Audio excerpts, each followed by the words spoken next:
6:02 in the Rose City. Time for Dirt and Sprague on Portland Sports Leader, 105.1 The Fan and the Fan Sports Network. Hello. Happy Friday, everybody. What is happening? How you doing today? Look at you, Golf Sprague over there. Golfing Sprague, Got your Titleist hat on. Yep. Walk into the building. What do I see? Set of golf clubs outside the studio. You can leave them in the parking lot? Yeah, I mean, you got to be safe. Bring them in. Now. You got to keep them warm, too. You want them in a good climate before you go play. If I had your truck, it'd be in the back of my truck locked up with the top on it. When you grab that grip, that first range swing of the day, you don't want a cold grip. You don't want something that's been sitting out in the parking lot all day. You want something that's nice and warm, buttery smooth in your hands. It's a smart move right there. I'm ready to go. I got a round right after the show today. Look at you, little Friday golf. We got a big day, too, man. It's the last day of swim lessons. Oh, yeah? Big day. Got to finish up swim lessons. Oh. Love 2-year-old swim lessons, by the way. Last year kind of sucked. This year, wonderful, delightful. It's a weird, like when you sign your kid up for something. Yeah. Whether, like we've signed our kid up, our oldest, for tennis. Sure. It's just a rec league Portland thing over in Tabor Park. Yeah, do something for a couple hours there in the day. So we did that. We're like, oh, it's exciting. She's in this. She's trying a different sport. She's willing. She wants to. Right. And yesterday, I got caught. There was a 4-car accident near my house. Oh, no. And so what turned into a routine, go get some paint at the store 2 miles from your house, turned into a 45-minute excursion. Waiting, get around, how do I move? And then when I got home, I had literally 4 minutes before I had to get back in the car and drive to Portland in the middle of the rush hour. Yay. And I was so, I was like, why are we going to tennis? This is ridiculous. I went from like, hey, this is cool. I think you're going to really enjoy this to, can you stop and skip?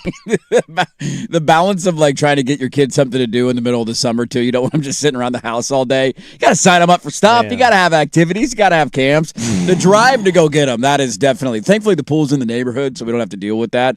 But having to drive a distance at the bad time of day, I'm right there with you. That would suck. Just awful. It's absolutely awful. A 4-car accident in a 2-lane highway, it just destroys Nobody moving. everything. Nobody moving for a while. It ain't functional. We got to go this way. We got to go that way. Now we're down in one lane. People trying to direct. It's a cluster. You know what I mean? If I learned anything yesterday, or I didn't learn, but if I like observed anything yesterday, it would be like not only did I have to go through that, then when we got near Mount Tabor, like there's roads without stop signs, but cars are kind of like oncoming in a way at certain sections of Southeast Portland. Okay.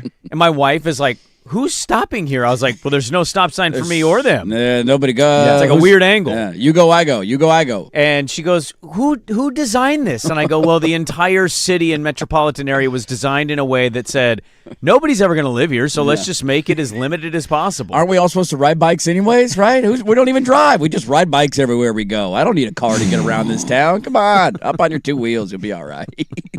None of it makes any sense, man. I do love when you come to traffic stops like that. You're just completely confused. I've been doing this for a long time now, and even I'm confused by this one. Yeah. No, who's supposed to go here? I don't want to get in an accident on my way to tennis. Right. Yeah, I mean, look, we ended up being okay, got through it, and then we had that like hour, so I was like, let's just go to Southeast. Went to Southeast. Yeah, walk around a little bit. Perused for some dinner. Might as well wait till traffic dies down till you drive back anyways. Look, I've never been the most Portland-esque, picturesque person of Portland in my life ever. Yeah. There's a weird vibe in this city in many ways, and I think one of them right now is like, it's almost as if there's a certain percentage of white people that have decided to all look the exact same while thinking they look drastically different. We're all unique in our own way. Does that make sense? Yeah, it makes sense. Like you There's and a character. I might wear a similar shade color the same day. Sure. We might both wear a hat. Hey, we got green hats on today. Well, look at that. Yeah, right. Like stuff like that. Okay. I mean, it was for every 12 people, 11 of the 12 people I saw in Southeast, 7 different tattoos, spaced out exactly the same. Yep. Shorts cut a certain style. Oh, very short. For the men, it's very short and very tight. For the women, it's a little more high-waisted with ass cheeks almost out. Yeah. And then everybody's got the same sunglasses. And then we've all got gauges in our ears. I mean, we all have weird mustaches. Yeah, you gotta have a weird mustache. We've got color in. It was like every 12 people, 11 of the 12, they looked exactly the same. None of you stand out. You all blend in perfectly to Portlandia, man. That's the way you gotta look. In order to move into the city, you gotta dress like that now. Oh, I always knew there were, I mean, I've lived here my whole life. I know there's people that have been like this. It just feels like it's been turned up a notch of like, I saw these people and I'm going to be just like them. I'm going to get the same tattoos in the same locations. Yes. And I'm going to dress exactly the same. Give me some big holes in my earlobes, too. Huge holes in my earlobes. Big holes in your earlobes. Yep. It's the one I never quite got. The piercing of the ear, I totally understand. You do you, boo, right? You want to put some bling in your ear, I get that. The giant hole in the earlobe was one that I never quite comprehended. Never quite got the allure of that one. Smaller ones I get, like small. Sure. Little more reasonable. The massive gauge the ones. Big hole, like the big dangle down hole. What do you get out of that? Does it get caught on stuff? Like, it just seems like it'd be more of a nuisance than it would a cool style. I worked with a guy once, and he had not like the biggest ones, but he had a pretty good sized gauge. Sure. And he wasn't wearing them, so his ear looked really kind of like you just had a dangle down your ear. Odd. And I was like, "How come you don't have a gauge in your ear? It's a pretty big. That looks like it's a pretty big hole." And he goes, "Think about hanging it in." Oh. Should have never done it. I made a mistake. I was like, it seems like a... Yeah, if you just pierce your ears... Do they completely heal up? Or I have no idea. Be loopy or, droopy and... If you decide to take them out and it's a big hole, I don't think it goes back. I don't think it can grow back. I don't think it does either. Like, if you do a normal piercing and you stop wearing your earrings, eventually the hole will close. See, I have this... I used to wear earrings when I started working at the Fan. And I have not worn them in God knows how long at this point. But I still Could you put an earring in if you needed to? This hole's still there? Yeah. I bet if you went for a long time, you would eventually close up, right? And I haven't worn earrings in... Forever, huh? Probably a decade. Yeah. I stopped wearing them right after we started doing a show. Well, if that one's not closing up, then the gauge definitely ain't closing up. Because if touche, it's been that long for a normal earring, you're right. Dude, you just walk around with a loopy ear the rest of your life? Like, that's one. Tattoos are one thing. You can, like, I feel like you could cover it up. You can change a design. Right. You can add some color. You can even get them removed if you want. Painful and expensive, but you could do that. The gauge, once you go down that road, there's no turning back. You just got giant holes in your ears the rest of your life. See, like in tattoos, I mean, I have tattoos. So, like, I don't care if you have tattoos. No. Do whatever you want to do. It was more the observation of it felt like everybody's tattoos were exactly in the same spot. Right. 2 on the front thigh. Yes, you got to have the front thigh tattoo. 3 back leg ones. 4 spaced out on the arm. Yeah. 1 like an arrow, a PNW. Yeah, like just spaced out by a certain degree of inches. It just, everybody that walked by our table, because I was wearing exercise clothes because my day was completely shot with traffic. And I'm just sitting there, and they're walking by, and I'm like, I don't look like I live in this neighborhood at all. You don't fit in, man. You get your ass back out to Damascus. You don't belong out here, okay? Get out of the mean streets of Portland. You ain't cut out for this life anymore. I'm not cut out for this life anymore. Get back out to suburbia. We don't want you in here, okay? Out in southeast Portland. You can't roll over here anymore. You're one of us now, Sprague. You're one of them. You're one of them. You're out of the city limits, man. I guess, man. I just was like, I really don't live in the city anymore. There's just like, you got to be cut a certain way to live in here. The idea of, and we've done this a lot with like tattoos, as more and more people get tattoos, of like thinking about older people and how they'll look with said tattoos is always a funny thought to me. The gauge one is great for me to picture like a grandparent. If that thing doesn't close up and you get a giant hole in your ear, and you fast forward 50 years from now, you did it when you're 20, now you're 70, and you got like a little 4-year-old grandkid, you're not going to want gauges in your ears. You just got these long holes. You're watching your grandkids, they're dangling off. Like, I love picturing that in my head of what's that going to look like when you get to a certain age. Well, I think if you do it, I mean, look, if you don't want it anymore, then certainly by all means have the droopy ear. But like, if you do it, just keep it in forever. You have to. At that point, if the hole's not going to close, you got to keep it. Well, you see most of the gauges that are like through. Yeah. Can't you get the blocked off ones where you can't put your finger through the hole? I think so. So why don't you just transition to that when you become a grandparent? Do a big blocked off hole in your ear. Yeah. Kids can't grab it. Not dangling here. These ain't monkey bars. Well, the tattoo older thing, I heard that when I started getting it. Like when I How's first it going to look when you turn 60? Right. I'm always concerned it's going to look awful when I'm 70. I'll go, I just want to be alive. Yeah. What do I care about a tattoo at that What point? am I going to look like when I'm 70? Yeah. What difference am I going to be moving? Am I going to be breathing? Am I going to be able-bodied? I don't know. I'm going to be wrinkly with no hair and my back's going to be kind of bad postured. What do I care that I have a Ninja Turtle tattoo on my arm? Just want to very be fair able to point. play golf 3 times a week. As long as I can swing a golf club, I don't care that there's a tiger on my arm, all right? None of that bothers me. I want to do an investigation of why my back hurt when I sneezed last week. Yeah, that. I don't care about what my tattoo will look like in 45 years. The full body pain sneeze is a hell of a thing, too. I get those from time to Violent, time. man. You're It's a like, violent sneeze. oh, you're just hurt for like 5 seconds Gotta drink afterwards. more water. You're not hydrating enough. Is that what it is? Is that I'm what not- it Whole body is? cramping Yeah. up. I have noticed that the last couple of days. I had something where I was itching the back of my neck, and the way my arm was bent to get to the spot, Starts to cramp. it started to cramp in my forearm a little bit. I was like, Yeah. I had Yeah. to take it away rapidly. I'm like, oh, well. I got some of those when I'll lay down in the room waiting for Teddy to go to sleep, but I always use it as like a stretching opportunity on the floor. Like I love the hard floor feeling on the back. I do too. And then you rolled a certain way, and then like the lower back will lock up, and then you got to like keep rolling that way to like, no, stretch it out a little bit more. I'm locking up down here. I can't even get out of the room. Well, I woke up this morning. I did not want to wake up. This was the hardest day of waking up for me that I've had in maybe years. It's tough. That's tough out there. I almost fell back asleep 4 different times with no safety alarm. Uh-oh. I was like, get up.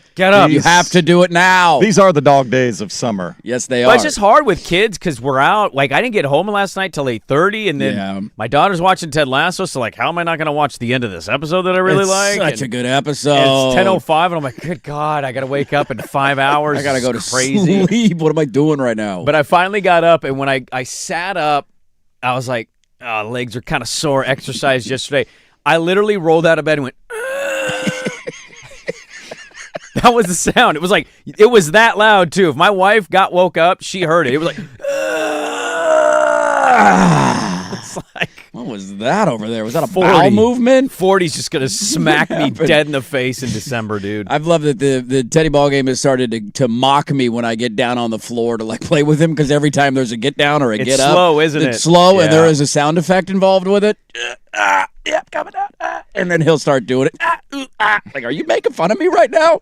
Look at you, you little 2-year-old with your nimble body. How dare you? There is many lies that we are told throughout our lives.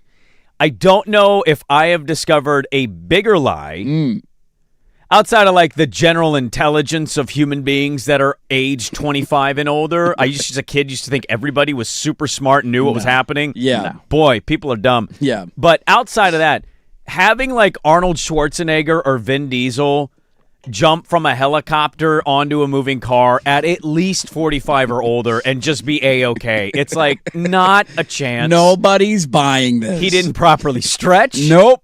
He doesn't exercise in this movie one time. I don't care how buff he looks. There's a pulled hamstring involved there somewhere. All he's drinking There's a foot cramp. is beer and eating Yeah. barbecue. How many bananas have you had? Check out the banana. He's Gotta in eat the banana. biker jeans.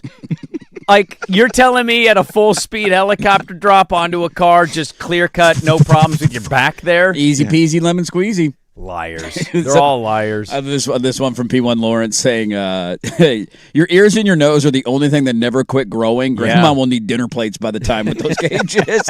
And now I love picturing that even more. They don't stop, dude. They just keep getting bigger. I'll tell you, the other thing with older age, as we continue to complain and yell at clouds, I'm not complaining. I'm nah, just it's not observing. more of a, just hear where we're at in life. Dude, the growth of ear hair and nose hair needs to slow down. Mine's pretty crazy. It's I have becoming like a 4 problem. ear hairs that grow Yes. almost longer than my head here. Every hair. time I'm looking in the mirror and the light is on, I'm like, how are these here again? They're like an inch long. Yeah. I don't want to deal with this right now. The nose hair gets a bit Get extreme. that tickle. I was like, why isn't my nose itchy today? What is going on here? My wife bought me a nose hair trimmer a year and a half ago. Look at What you. a clutch purchase I that mean, was.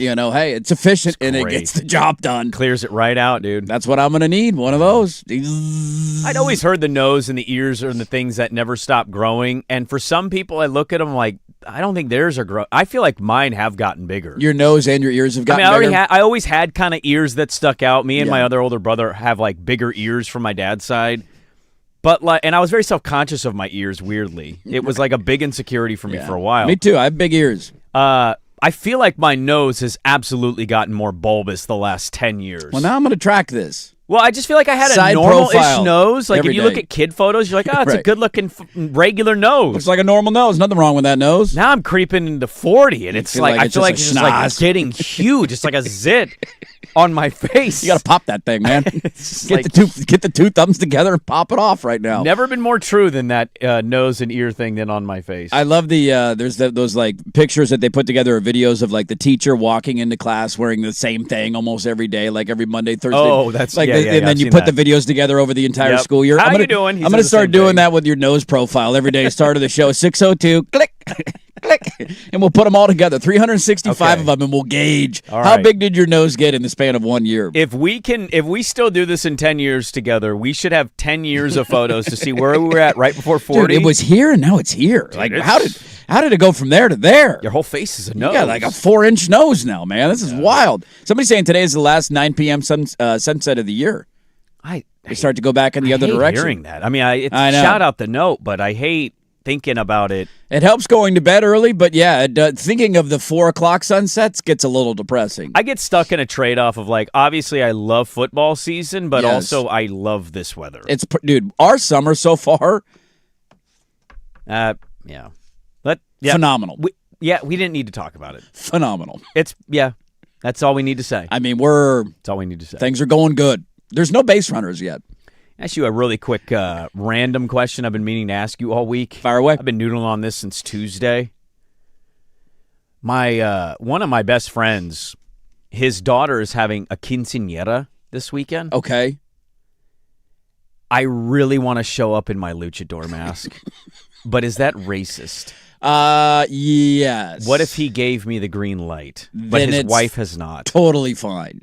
But his wife has not. How close are you with the wife? Oh, I mean, he's like your good friend, so you know the wife well. How's the wife? Then you know how the wife will receive it. Well, but it's the quinceañera is a big deal. It's a very big deal. We're not monkeying around here. This is big time. It's very big time. Yes. He's tried to tamper it down of like, well, it's not a traditional, and I'm like, dude, it's a big deal. You're gonna say no big deal, and then you're gonna get there, and you're gonna start crying. Your little girl's all grown up. I don't even know what kind of clothes you wear to a quinceañera because I've never been to one. Like, Neither do have I I. wear a really nice button up? I'd love to go to one. Are other sounds Mexicans like a great going to time. be there wearing cowboy hats? Oh, yeah. Could be. Do I dress? Do I try to match You need some urban vibe? cowboy? You need a belt buckle? Do I need a bolo tie? I got a belt buckle for you. I got some boots. You need some boots? I don't know, but I know I have a luchador mask. And there's a part of me that really wants to rock it, but also I don't want to be the white guy that shows up. Are you the only white guy there? How many other whites will be there? There's not a chance I'm the only white guy there. Okay, so there will be multiple whites there. But of the whites I know of or I think are going, you're the only one that's going to wear a luchador mask? I'm pretty sure I'm the only one that's even thought about wearing a luchador mask. It's going to go one of two ways.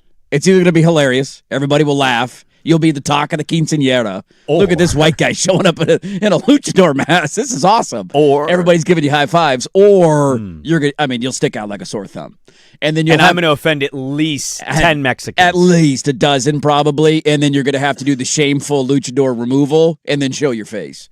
And almost like I should have two outfits. So when I change out of the luchador mask, I come out in a different outfit. So and they people never know don't remember that it was you. Go inside and change the luchador mask off so people don't see your face initially. Right. Like, are you literally walking into the party with the mask on? I was thinking. Or putting it on when you get there? No, I was thinking about walking in. I think that's a better idea. You walk in, gauge the reception. If you're getting booed and somebody throws a tomato at you, you turn around, go back to your car, take it off, and then act like you just showed up. Hey, guys, how's it going? Have you ever been to a quinceañera? I have not, but I would love to go to one. They seem like a delightful time. I mean, I think it's I bet the food is fantastic. Yeah. The music's got to be good. Yep. There's dancing. It's a good party. You're celebrating somebody. I'd love to go.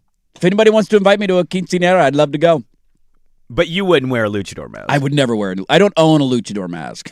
Oh, really? No. How do you not own a luchador mask? Is that a surprising thing? Yeah. Do a lot of people own luchador masks out there? Is that a common thing? Swag, you got one in your closet? You got a luchador mask in your closet? No. No, it's no. You never watched the WWF or the WWE or the WCW and thought, I want to be Rey Mysterio Jr.? I mean, I definitely had that thought, but it did not lead me to buying a luchador mask. Unfortunately, maybe I need one. Well, one of my favorite movies is Nacho Libre. Nacho! It's a great movie. It is a great I don't blame you for owning one. I think it's a pretty rare thing. I think you roll the dice. Roll the dice. I don't know, man. I think they'll go with the flow. I don't even know what to wear. I got to figure out that part. I'm going 60-40 lean. You're the talk of the What party. would you wear to a quinceañera? It's a good question. What would your gut instincts tell you to wear? I would not dress like a cowboy. Because they're not giving me any details None- on this. none They're just details. like, you're invited, and I would go like classy happy hour. yeah, okay. Yeah. That's where my head would go. Would you kick around I the would idea not of wearing a cosplay. hat? I would not cosplay. I would not wear a hat. Like a no. cowboy hat. I don't own a cowboy hat. And if I did own a cowboy hat, I would Shocking to hear I that. would not wear it to the quinceañera. That you are an urban cowboy. I know. I'm losing my street cred. You're a boots only man. I'm losing my rodeo cred. I only got boots and a buckle. That's all I got. Well, we'll figure it out. I'll let you know. I'll text you and let you know if I'm going to bring the luchador mask. I need a picture of it if you do. Yeah, I'll definitely be taking a photo. Will your nose still fit in the mask? Oh, that's just Sorry. it's rude. Too soon. That was really rude. It's a cutout for the nose, actually. That's true. So you never outgrow it. It'll always be okay. Part of why I bought it. Yeah. Loaded show today. Let's start with the news that came out of the association of what does this mean? What are we supposed to gather from this? We'll start there. Dirt and Sprague, 105.1, The Fan.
At Warren Allen Sports Desk, a Sports Center update on the Fan Sports Network, 105.1 FM and 1080 AM. If you've been arrested for DUI, you need a team of attorneys you can put your trust in. Call Reynolds Defense Firm today online or reynoldsdefensefirm.com. First on the Fan. The Mike and Nori era of Blazer basketball starts tonight with Vegas Summer League action. Portland taking on the Phoenix Suns. 8 p.m. tip on ESPNU. Now, without any draft picks this year, the Blazer team features Young Hansen and two-way players Jason Kent, Chris Youngblood. Second quarterfinal match of the World Cup set for L.A. this afternoon between Spain and Belgium. 12 p.m. kickoff on Fox 12 Oregon. The winner will face France in the semifinal after their 2-0 victory over Morocco. Spain the favorite, currently minus 360 on the money line. It was a slow burn for the Portland Fire Thursday night. They fell behind the Aces early, hit just 3 of 15 threes in the first half, unable to catch up in the second and lose 88-80. Fire get back on the road Saturday facing the Dream in Atlanta. I'm Jason Twigard from the George McCoy at Warren Allen Sports Desk. Don't call your mom, call George McCoy at warrenallen.com. This is the Fan Sports.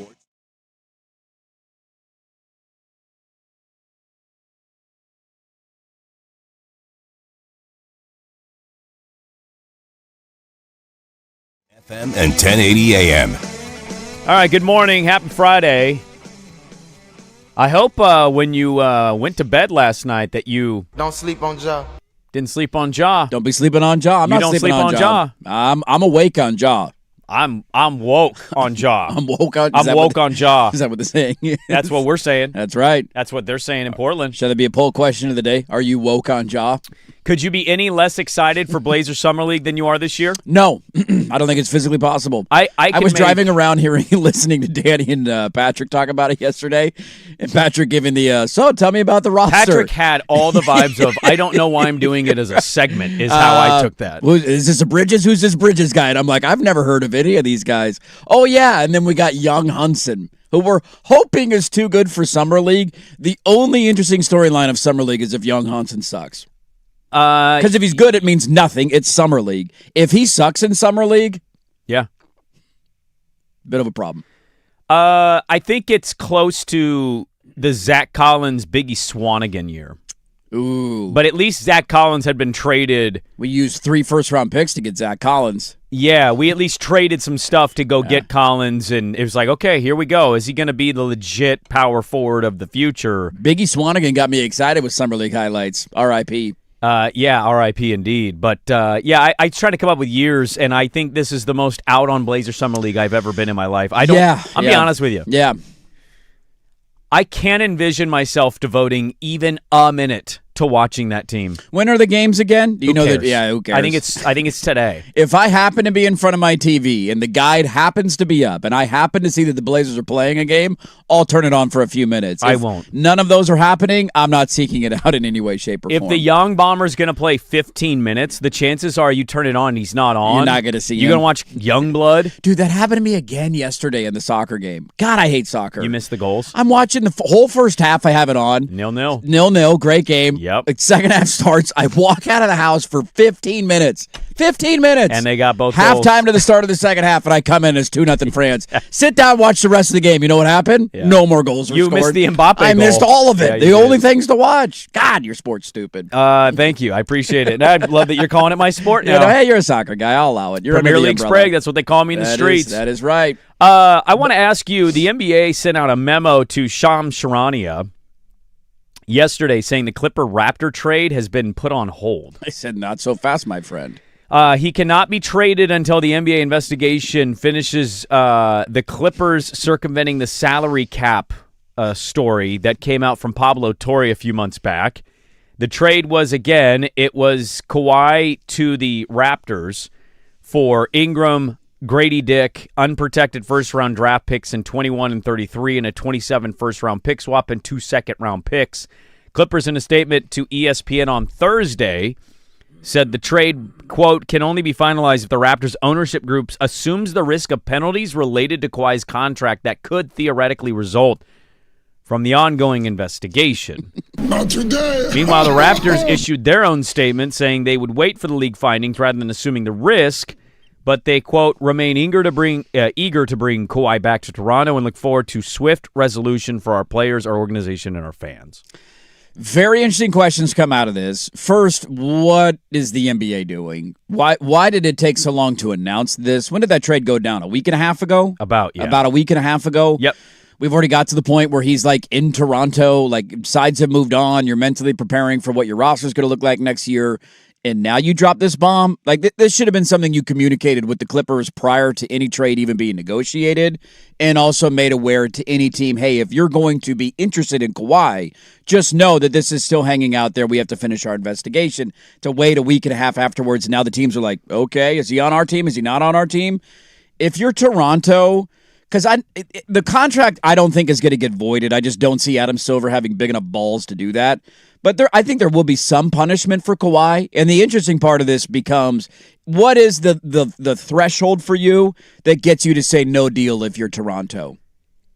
He's suspended for an entire season. For an entire season? Because that would definitely do it for me. What about half the year? Not big enough? I'd still do it. Still do it? Just wait till game 42. We'll get you in game 42 the rest of the way. That team last year overachieved. They were one of the stories of the league in the regular season. Yeah. And I know Grady Dick and Ingram are out, but right. I think Barnes, Barrett, and company hang around 500 for half the year. All I need him to do is be in that 10 through 6-7 range, right, and then get Kawhi back, and then surge to wherever you need to go, and then Kawhi seemingly will be healthy. Yes, you hope, right. And then you go in the playoffs for year one, and you see where it's at, and then you try to build out from there. That's the only interesting part. Like if that actually comes down where there's a year suspension for him, it's a bombshell, and Toronto has to back out of the deal. Well, doesn't it? I mean, does this announcement makes you think it's one of those two, right? It's a half-season suspension or it's a full-season suspension. Yeah, I don't know if it's half or full, but you have to punish him in some way. Now, they could choose the big, massive fine route, so Toronto isn't screwed out of not getting the asset they just acquired. Okay, so you're bringing up something interesting because I've heard this before, like, not a lot, but they're gonna punish him, and I agree that they should. He, by the way, went under the radar. He's changed his agent and he fired Uncle Dennis. Oh, what happened there? Why did we do that? Well, it's time for change. Yeah, Andy, it's a fresh start. It's a new me. You know, it has nothing to do with the aspiration deal, and totally fine with him being punished. Yeah, I personally don't think he should be punished for a whole season. I limit it beyond the half season, beyond the half season.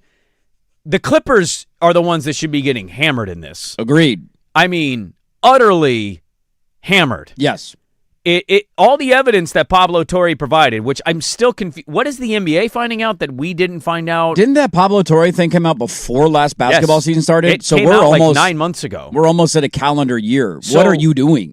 That's what I'm wondering is, why is this taking as long as it's taking? One of the guys with the aspiration, he's already been sentenced to prison for like 15 years or whatever it was. I don't know what's taking them so long, but you can punish Kawhi. Fine. The team is the one that should be getting absolutely obliterated. I don't know what that looks like. The financial fine, and you can say, well, it doesn't matter to Ballmer, and you're not wrong, but that's part of the reason I think they obviously traded him, was that they were worried maybe a contract gets nullified or something along those lines and you lose him for nothing. Well, but and owners don't, even if they're super uber rich, like they're not happy to pay. If Ballmer gets fined $4 million, he's not happy about that. No. I don't, who cares how rich he is? He's not happy about it. And then, like, for me, what I would do is I would take away draft capital. Yes. Because that's the thing that hurts them the most right now and where they're at. Right. They didn't get Jaylen Brown. They didn't get Giannis. They've traded away Kawhi. They're starting to pivot. They're going young. They're pivoting. They're going young. They're going role guys. Like Ingram might be the guy that's probably going to lead them in scoring next year. Or Garland, just depending, I guess, on who's out there. But you need to hammer them with draft capital and a big financial fine. Like the punishment needs to be way more squarely on the Clippers, I think, than Kawhi Leonard. Totally agree. There needs to be something direct to them, and this is where it's a massive test of Adam Silver, because to your point, I agree with the take that Ballmer doesn't want it. Nobody wants to pay a $4 million fine. But if you're talking about things that will actually hurt the Clippers, a fine will not hurt them in any way, shape, or form. They have the richest owner in the NBA. And so while he's not going to be happy about paying it, since there is actual evidence that they had contracts and an agreement to try and give him more money to circumvent the salary cap to make him happy in LA, like that should be one of the biggest no-nos in the NBA, is money under the table to help your player and your team fit all of the salaries in. Like, you have to do something more than just finding Steve Ballmer, because that's not going to hit him where it actually matters. He has money. He'll be able to pay the fine. There has to be some form of on-the-court punishment, whether it's draft picks. I take away certain. I don't know exactly what it looks like. Draft picks is the most reasonable one to do. A fine of Steve Ballmer is not going to impact the Clippers in any way, shape, or form, and their rebuild's good. It won't, I think, send the message to the rest of the NBA that this is a no-no. I feel bad for Toronto in all this, to be honest. Like, they're the ones who were just trying to make a trade. They thought they were bringing Kawhi Leonard back. It's a massive deal for them. Their fan base is psyched. He's the guy that won a title there. I'm sure their season tickets have been through the roof. And then a week and a half later, you say, oh, by the way, he might not be here. It's ridiculous. Well, I think that goes back to, you said this is a big test for Adam Silver. I'd argue he's already failing the test. I would agree with you, because he hasn't done anything in a year. He came out before the finals started. He said the statement like, I wish this investigation would wrap up. It's like, dude, you're the commissioner. Yeah, you can say that he's not in full power. That's fine. They hired an independent team to look at it. He's the face and voice of the league operation. Go bang on the door and say, what's taking you so long? And then, like, in this trade, I don't really feel bad for anybody involved, even including Toronto. But, like, how at a bare minimum, as the commissioner in the league, do you not alert the whole league behind the scenes? Yeah, just be aware. Hey, guys, if Kawhi is traded, be aware that stuff will be paused until the why did this just get announced today? Even in the aftermath of the trade. Like, the trade goes down, you should release a statement immediately of, we've been notified of a trade of the Clippers and Raptors. This will not be fully finalized until this investigation is done. How does it take a week and a half for you to figure out that you want to pause something? I don't get it, man. I think he's already made so many dumb decisions. Yeah. And I just think him in this regard, it's like, it's insanely stupid. Yes. How he's handled the whole thing, how the league has handled the whole thing. Where it goes from here, I don't know. I think Kawhi's still going to be a Raptor. I think he gets levied a pretty big penalty. There'll be something towards him, whether it's a fine or a suspension. He's going to get a big financial fine, and he'll, if he got $30 million under the table from aspiration, what's the difference between fine him $8 million? Like, do something. Fine him the amount he made, whatever he made from aspiration. Take it all back. He would legally challenge that, but like, they need to do stuff to organization and player that really sets the tone of, don't you dare ever try to do this again. Anybody. Right. We had a PED suspension. What was Paul George? 25 games last year? Is that what they do for PEDs 25, now? Yeah. 25 games? So what's worse, taking money under the table or taking PEDs? Right. Yeah. And that's people will have a differing take on that, but at least the bare minimum should be a 25-game suspension. Well, it wasn't PEDs. It was the non-drug. Touche. Yeah. It was probably like mushrooms. Yes. I didn't know it was on the bad list, man. Yeah, I don't know. So we'll see what happens, but the NBA announced yesterday through Shams Charania and multiple statements through organizations, the Kawhi Leonard trade has been put on hold. Hey, the alternate reality where this could have happened, and do we feel like it's destined to happen? Next on The Fan.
Fan Sports Network, 105.1 FM and 1080 AM.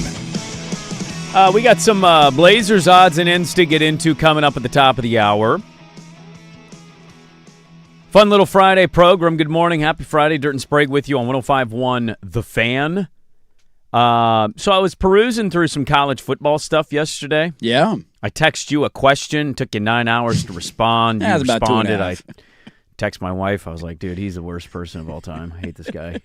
And then you literally text back 20 minutes later. I'm like, of course, that's the timing of all this. I'm right there, baby. And so we'll get into some of that stuff that we talked about on text. But I was perusing through college football notes, and something that caught my eye at a USA Today from the Big 12 media dealings that happened. Mm-hmm. So, according to the report, Michigan did not get their man. Kyle Whittingham. Not Option at number the 2. top of the list. I think we all knew that, didn't we? Number 2, yeah. Option number 1, Kenny Dillingham. Also, maybe Kalen DeBoer. There's a report that it was actually Dillingham for them. He's younger. They really like what he's done so far at ASU. And so officials at Michigan, according to USA Today report, called Kenny Dillingham last year when he was at a dinner and offered him the framework of the coaching job. And Dillingham was asked about this, and he laughed because he says, that's good intel. I know exactly who was at the dinner at that restaurant with me when you're talking about. So now Kenny Dillingham has to go through and be like, who is the rat in here? Who's the league? But it was he said some interesting stuff. So he said, quote, great opportunity. Michigan found the perfect guy for them. They really did, because Kyle Whittingham is somebody that I've looked up to. He said he actually talked with Kyle Whittingham about the Michigan job before choosing to stay at ASU. Whittingham had been a very loyal guy for a long time at Utah. Very loyal. He said, I actually called him early in the process to talk to him about his choices and his family and things that he never sacrificed. Right. Ultimately deciding because of his family to stay at ASU. Now, they hired Kyle Whittingham. We'll see what Whittingham's going to be. It is funny how I think because Michigan won the title and then got hit with the stuff and the Sharon Moore stuff happened, to Bill Riley's point last year, they just were quietly 10-2 last year. Yeah. I mean, it feels like it flies under the radar. So what is he going to do at Michigan year one? I don't know, but I'm curious to see it. He said this, Kenny Dillingham, navigating the family, like my family's crazy. My family's like, if this is what you want to do, we'll all move. That's how my family operates. We're very close. It's like we're doing it together. We're doing things together. We're doing things as a group. Now, whether that would happen or not, I don't know. It was an awesome, awesome experience, but I'm happy with Arizona State's growth, and as long as they just continue to grow with this thing, hopefully we can build it, end quote. You got leverage there, man. You might as well use it. I stayed. Let's keep the investment rolling in. We know what it takes to win in college football. He has done the louder version of Jonathan Smith. It's my alma mater. I love it. I want to be here. I've turned down bigger jobs to stay here. Michigan's a big-time job. Big time. That last quote, I'll be very curious to see if he's there in 3 years, because I have a hard time thinking, unless their NIL explodes out of the moon, I have a hard time thinking somebody like Kenny Dillingham is going to stay at the alma mater that we know he loves. Really? You don't think he's going to do it unless the invest? I mean, No. here's the thing that I would say. That last quote is what got me really like, oh, I'm happy with Arizona State's growth as long as they just continue to grow. I was psyched that he made, we talked about it at the time, I was psyched that he made the decision he did because he's young. He's at ASU. He's winning. I don't see this thing cratering. Like, I don't see 3-9 and 2-10 seasons at ASU coming for Dillingham and him getting fired. I think he's going to keep it humming. Now, whether they get back to the playoff, whether they win a conference title, I don't see them as necessarily a national title contender. But the reality is, in this sport, like I don't see his value dropping. And so you're going to have time down the road to take one of these jobs if ultimately that is the move that you want to make. And I imagine, as he's saying publicly, he said the same thing to them privately. When Michigan called and offered him a job, said, do you want to be our head coach? Here's a framework of a deal. He takes that back to ASU and says, look, we're going to need to get some stuff done here if you want me to stick around long term and be your head coach. And so I imagine that these conversations are already happening behind closed doors. I I just think it's a great trend right now of coaches, and he is one of them, who are remaining loyal. Like, Michigan is a much better job than Arizona State. They have more money. They have more resources. They're in a better conference. All of that stuff is true. But it's also what makes you happy. Like, this idea that you have to take it because they're offering you $2 million more a year. We always say, well, you would take $2 million more a year, as if, $2 million would change my life per year. Kenny Dillingham's already very, very heavily compensated at Arizona State. He's living a good life. Mm-hmm. He's around his entire family. His sister is his next door neighbor. Like, what's more important to you? Winning 9 to 10 games every year in your hometown at your university you grew up loving, or having a chance to win a national title at fill-in-the-blank place? And right now, he's telling you, I think being at home is what matters. That might change for him 5 years from now, but I love the decision that he made, and I think that conversation started the second he turned down the job of, if you want me to stay around, you better up the investment level to X, Y, and Z, and if you do, I'll be here forever. See, the element, because I'm with you on, like, I was happy he chose to stay. I hope he does stay. That quote to me, what caught my eye on that is just, I hope they continue to grow, because Kenny Dillingham is somebody that obviously wants to win, right? He's not just, I want to be a 9-win coach every year. I think that dude literally is built to,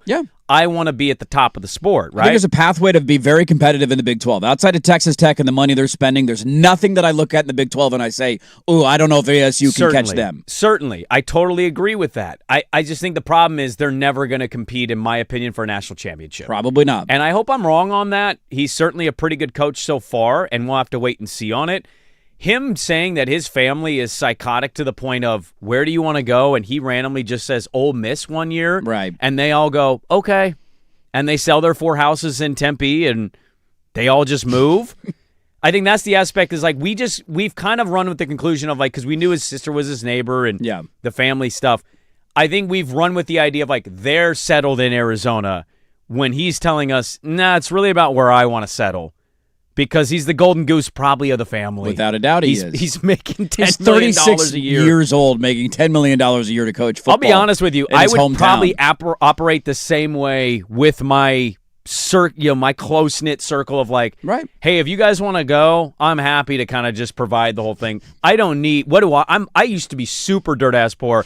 $1 million is cool with me. We can spread out the wealth a little bit, especially if you go to an SEC school that pays out of their butts. Right. So he is somebody that's interesting of, what are they going to be this year? Nobody's talking about him. And he came close to thinking about leaving ASU for Michigan.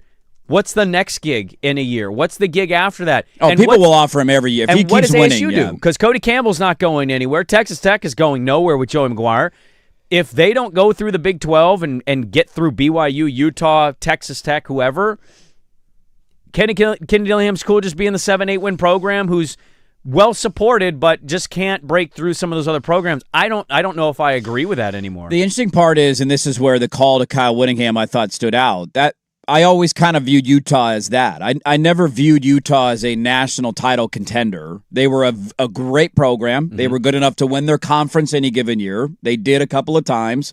They were good enough to compete regularly to win their conference. But ultimately, when they'd get to the Rose Bowl and play in Ohio State, like we all know how that game was going to go, and Ohio State would run them out of the building. Right. Like, there was a limit on what you could accomplish, but there's also, now that's a different scenario because they eventually forced Kyle Whittingham out. Now he's at Michigan, ironically, but he was a guy who stayed loyal. We did this with Whittingham forever. Every offseason, USC would open up. Kyle Whittingham would be a good hire. Every offseason, he was one of these guys until it got to the point where he had shown you he was loyal. And then teams just kind of stopped calling and they stopped asking him. So I don't know what the future holds. The main thing that I will continue to argue, I see your point on the family. I also think it's a lot easier said than done. Like, it's easy to say, like, oh, yeah, we're all with you. And then you move to Oxford, Mississippi, and it's like, all right, all of your kids, all of your parents, all of your siblings, selling houses, buying houses. I think they do it, man. And they might do it. I'm just saying, I think that's very easy to say off the cuff of, like, we're following you wherever you want to go. He says they're crazy. And now you got your seventh grade, niece crying, bawling because she's got to move away from all of her friends. It becomes a much more difficult thing in real life than it does just saying it out loud. The main point that I will always bring up with him, though, is that you're 36 years old. You have a long runway in front of you as a head coach. Making a jump now, I'm not saying he wouldn't have been successful at Michigan State. I think he's a hell of a coach. But the idea that you just go to the next place and it's going to be great and it's smooth weather, smooth sails, no big deal. How'd that work out for Jonathan Smith? Now, Michigan's a bigger job than Michigan State. I get it. But when he took the job at Michigan State, what was the thought from most? Well, he wanted Oregon State. He's going to win at Michigan State. Of course he will. Yeah. That's the way it's going to work. And he got fired in 2 years, and now he's not working anywhere this year. And so it's just like you got a good thing going. Run it out a couple more years. You get 3 years down the road, you're limited at 9 wins every year because That's all your I'm budget saying. isn't Yes. there. Like, by all means, I'm not going to blame you eventually. And he'll only be 39, by the way. Exactly. Which You're is still insane. you're still younger than almost every FBS head coach that exists. And Yeah. so I hate the ones who jump first chance they get. 2 years go by, you go 5-7, 7-5, then you get fired, and then it's like, all right, let's go start back over again. You might as well run the road out here a little bit and see how far you can take it. Yeah, I'm with you on that.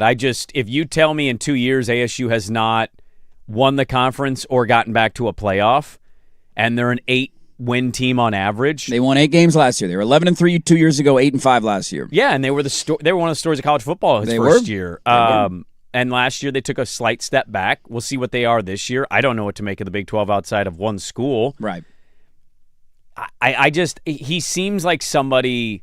Whittingham is a good example to bring up, but eventually you and I did the same thing of like we didn't even talk about Kyle Whittingham because he showed that he wasn't going to do it. Because he wasn't going to do it. He's also for now we've reached that point with Lanning. I think to a certain level, like it's like he's not leaving until his kids graduate. Yeah, then I stuff's don't up think in the about air, but we don't do that segment every offseason anymore. But also Whittingham had the religion thing. He did, and being a BYU State of Utah guy, it just was a little different. Not that it's not with Dillingham in ASU, who went there, grew up there, whatever. Hometown. He's wired a little differently is all I'm saying. And that quote of, as long as they continue to grow, easy to point out in 2 years if they're only winning 8 games. Yeah, it's hard for us to grow the way it is other schools. Yeah. And see you later. Yeah. Thank you for everything. I love you and I always will. And people will hate him at ASU for it, but it wouldn't shock me is all I'm saying. I think he's being very smart about using his leverage. He's got a lot of leverage there, and like every chance I'd get behind a microphone, I would say the same exact thing he's saying. Yep. I love it here, as long as keep cutting them checks, baby. I completely agree with you on that one. All right, we have a lot to get to in the second hour of the radio program. Dirt and Sprague back with more. Hour 2, the Blazer extravaganza on the Fan.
Now, from the George McCoy and Warren Allen Sports Desk, a Sports Center update on the Fan Sports Network, 105.1 FM and 1080 AM. Brought to you by Mountaintop Metal Roofing. No maintenance, energy efficient, fire resistant, and a lifetime warranty. Do it once, do it right. Visit mountaintopmetalroofing.com. First on the Fan.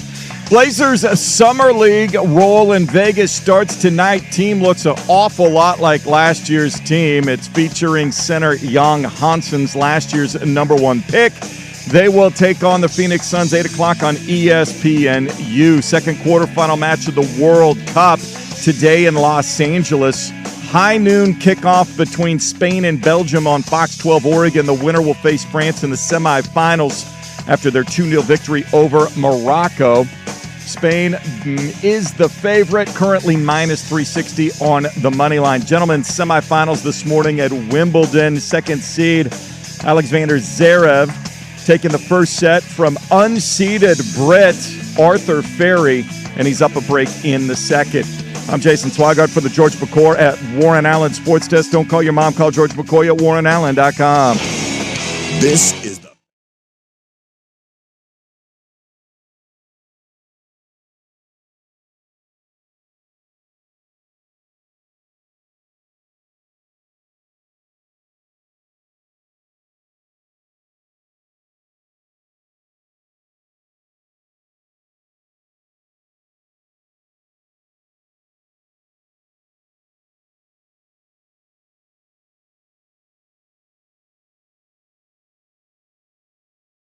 All right, welcome back in. Hour number 2.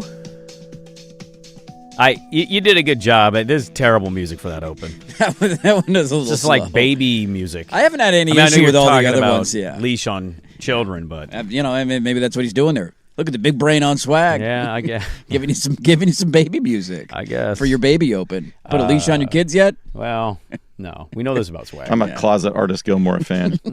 Yeah, he is. By the way, you had some luchador mask advice. Yeah. Somebody said somebody that went to a quinceanera, just wear a nice button up and slacks, be prepared to get hammered, and that's when you bust out the mask. A couple of cocktails deep, then you can open that thing up. Me and like somebody's Mexican brother doing elbow drops onto the cake table. Boom. Would be like an all-time moment. All-time moment for you. Oh, Yeah. my God. Hopefully there's a couch somewhere you could throw somebody on, get a choke slam involved. Might have to sacrifice my well-being by doing an Eddie Guerrero frog splash off the top rope. Is there a body of water anywhere that I could jump into? Is there water wrestling happening anywhere near here? Binary Brewing and The Fan have teamed up for the Only Fan IPA available for a limited time. Taste The Fan with Binary Brewing's signature West Coast IPA. Go to Binary Brewing's Beaverton location. Ask them about their Only Fan. So good, only The Fan and Binary Brewing can pull it off. A lot to get to in the second hour of the radio program. But we start with some Blazer extravaganza stuff. Yeah, we got an interesting weekend ahead for the old Portland Trail Blazers. We do? I think so. Does Young Hansen really suck? And hello, John Morant. Yeah. See, I'm more interested in that. Oh, I am too, but what if Young Hansen's really bad?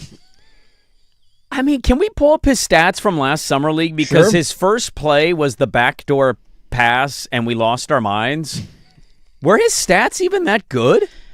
Because we acted like he dominated the dojo, and we're like, okay, he's ready to go. And then he's He averaged 10 points, 5 rebounds, and 3 assists. He shot 33% from 3.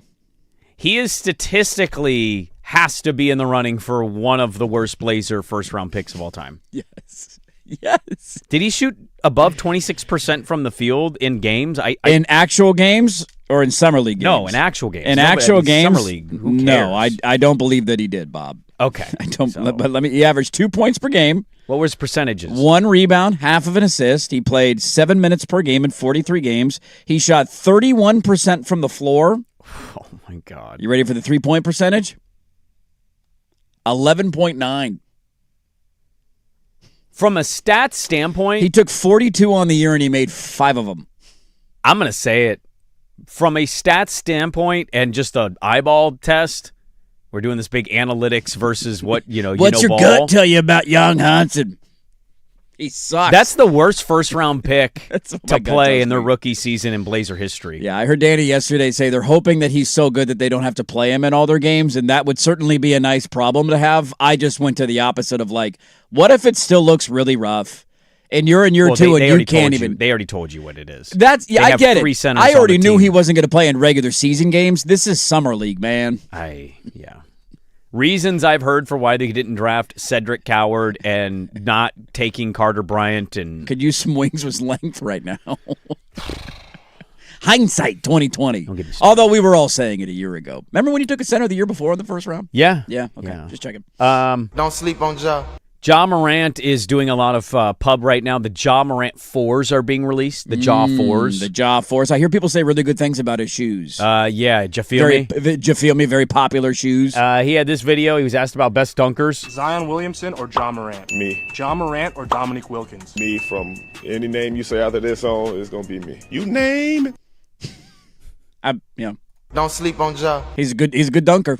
Ja Morant will be introduced on Saturday with, I think, Hyken, Quick.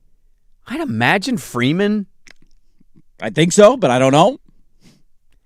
Is the O going to send Bill Oram? I don't know, but I hope that they do. I'd love to see a Bill Oram, Ja Morant back and forth. Does Ja Morant know about the Bill Oram stuff, you think?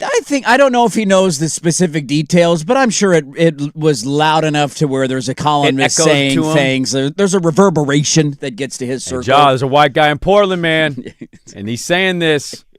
Okay, good to know. Yes, let's be on our best behavior, everybody involved. But that's how we're going to get introduced to Ja Morant. I don't believe we're going to get any Joe Cronin, but Saturday we should be hearing from Ja Morant at Summer League down in Vegas.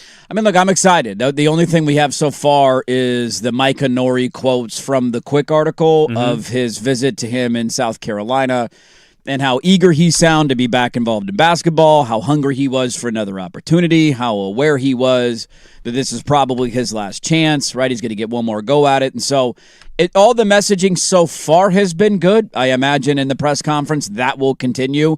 As we often say on this show, it's very difficult to lose a press conference. Just come out, say the right things, you'll be fine. Time will tell if you're actually telling the truth and you've put some of your off-the-court issues behind you and you're going to be a model citizen and a model teammate inside the locker room. Like, only time will answer that question.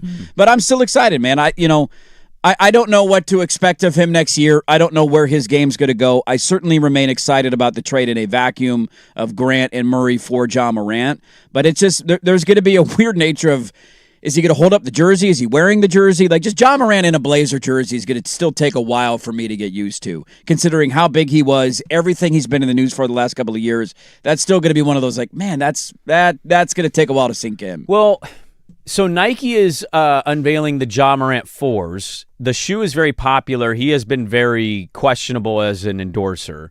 Nike needs that money, though, man. But Nike is doing the full ad campaign. They did the tease video yesterday. He's making the rounds right now. He'll be introduced as a Blazer. It's a real big push of it's time to restart this. Here is your second chapter. You have been hurt. You've had some off-court issues. It's not worked for you in Memphis. Okay, here is your new start in Portland in the backyard of Nike. Let's re-push everything. Ja Morant's are one of the more popular shoes Nike has right now. I don't know where everybody is out there on Ja Morant. The kids love the shoes. Yes. The shoes are very popular. So they sell well. The Ja 4s are coming out. He's got his new press conference. It's more just like the idea of what Ja Morant was, and can he be close to that again? Mm-hmm. Now, look, we've talked about the roster stuff and how unbalanced it all is. There's no doubt. I'll be very curious of all of this, man. Just following the journey of the athlete that gets the restart and we're the team doing it. Yes. Right? Like all of us had them trading for Trey Murphy or Jaylen Brown or Giannis or Anthony Davis. Not a single soul breathing oxygen on their bingo card had Ja Morant is even an idea of something the team would do. And they did it. And so I think you got local people that have no idea what the organization is dictating and deciding, because I haven't seen any reporting or heard anything from anybody that suggests they know or have a clue what the team is doing. So they're operating not only on the quiet, but like the super extra quiet, and they're going directions with their roster so far that are almost opposite of what we thought they would. And all of that is paired with the restart of a guy that burst onto the scene, became instantly the best player in his draft class, and that included Zion Williamson, the way he played. One of the best young stories in the league, to punched a 17-year-old in the face at his property, although he was in self-defense mode, to be fair. Let's be fair. Brandished guns on social media. Yeah. Got hurt, got suspended. Don't forget the red dot pointed from the group vehicle at an employee for the Pacers. Was it the Pacers employee? And also the mall. Yeah, remember the mall. his Yeah. guys were circling around a Foot Locker employee or something. Yeah. There's a handful of them over You the years. got some off-court issues. Yes. And his game has not been particularly great. He's not as effective from shooting the three. And so it's just I'm going into it, and I've seen a lot of Blazer fans, I think, ultimately talk themselves into. I mean, we'll talk ourselves into a young Hunt and Summer League You're highlight. not wrong. That doesn't take a lot. You're not wrong, but the elements of what they do need, shot creation, guy that can get his own shot, that's real desperate stuff that this organization needs. The problem is he can't shoot. All of that circling, all of it that's circling with the release of the shoe, the press conference Saturday. Yeah. It's just been a fascinating time in Portland the last week and a half on the Ja Morant issue. Well, and I'll go back to the Gary Parrish interview we did when the trade went down, going to Memphis to find out more about him and what the last couple of years would look like. And one of the things that stood out to Gary when we talked to him was that while he said some of the right things, there has not been a lot of contrition. There has not been a lot of remorse for apology, whatever the phrasing or word you want to use, of like, man, I really regret X, Y, and Z, and I'm so sorry for what I put the fan base and the organization through. Like, he has not gotten in trouble in a while. He stayed clean in that regard, but there hasn't been a lot of regret on his end of how things went down and how his own actions and poor decision-making led to a lot of this stuff crumbling in Memphis. And so that's honestly one of the biggest questions. And if he doesn't have that, it doesn't mean he loses the press conference or I'm out on Ja Morant. I just think it's a sign of growth. I think it's a sign of maturity. Kids are going to make mistakes. And when you further understand his backstory of where he went from as a no-star recruit to Murray State to a top 5 pick to the next face of the NBA, like it was a 3 to 4 year gap where he went from nothing to mega superstar. And not a lot of people handle that well. And you get bad people around you. You make poor decisions. I'm not necessarily, I don't want to throw him out because of those mistakes, but I do think a big step of growth is showing and acknowledging like, yeah, dude, I messed up, man. That was really dumb. I cleaned this up. I'm not around these people anymore. This won't happen again. I truly regret my actions. You get some of that. I think he'll hit a grand slam in the press conference, but to this point, we haven't seen a lot of it. It is going to be a fascinating experiment, man. And I'm with you. There's been a lot of teams and players who have found a way for either poor play redemption tour or you've gotten in trouble redemption tour, and it's turned out fantastic for him. I mean, it's obviously apples to oranges comparison, but look who just won the Super Bowl at quarterback for Seattle. It was Sam Darnold. The majority of Seahawks fans a year ago were screaming, why the hell are we getting Sam Darnold? Did you watch the playoff game against the Rams? Yeah. Did you watch the last game of the season against the Lions? He couldn't complete a pass. This guy's had one functioning career in his good year in his NFL career, and it was because he had Justin Jefferson and a good offensive coach around him, and this isn't going to work out. And the guy went out and won the Super Bowl the next year. And so I know that's apples to oranges. He had not been in trouble off the field, but it can be fun, man. If you find yourself in the right spot with the hungry guy, a motivated player, an incentivized player, like that selling point is very easy to make for me of the buying low on Ja Morant. It's up to Ja Morant now to go, fulfill the destiny, and can you become one of these guys who we look back on, man, remember when that crumbled in Memphis? And then Portland was the team that helped you be the Phoenix rising from the ashes. I think two athletes in the last 10 years of my life have made me completely reconsider the idea of certain guys will never be X, Y, and Z, or redemption is not real. Now, look, some guys I think are fairly obvious, right? But the idea that Sam Darnold won the Super Bowl last year and J.R. Smith was one of the lead contributors to a championship team are two great examples in sports of athletes that we went, oh, I thought I knew who you were, and I've been way wrong on you. Yeah. Like Bill Simmons literally said out loud in a podcast when the Cavs got J.R. Smith, you can't win a title with J.R. Smith. And they won a title. And with LeBron J.R. James Smith. said, hold my beer, and J.R. Smith was crying in a postgame because of how much he wanted to thank his parents. Right. Sam Darnold comes to Seattle after having a disappointing end with the Vikings. They choose to go Niner over him, and he won the whole bleeping thing. So, and was great in the NFC title game. Elite in the NFC title game. If they fail I think if they fail, it's just going to be roster construction. It's not, well, John Morant. Right. I don't have a lot of high hopes he's going to shoot from three very well, but I think with the ramp up of everything, I am putting a barometer bar. Like, I'm setting a bar of, like, I do expect him to get close to what he was at Memphis before some of this stuff unraveled. That's my expectation, at least in my head. Yes. And it should be kind of every Blazer fan's head, not this, whimsical little bull crap that fans do here in this city of like, just give it time. It's like, no, go in with an expectation that this needs to be good. Here is the bar. Instantly. Hit the bar. They made the trade to bring him in, and it was their big offseason roster move. You need him to play at a high level. So you need him to play at a high level. They are talking about him as if he's back to high level. Right. And so that is my expectation. John Morant will talk to the media on Saturday. We'll have that audio for you on Monday. But yesterday, Dan Ryan, Portland City Council member, was on primetime. Love me some Dan Ryan. He's been great the entire time. He talked with our guy, Wright Gazaway. Wright Gazaway, thank you, K2, K2, good friend of the program. And he was on yesterday with primetime. He is a clear yes vote guy. Grew up here, lifelong sports fan.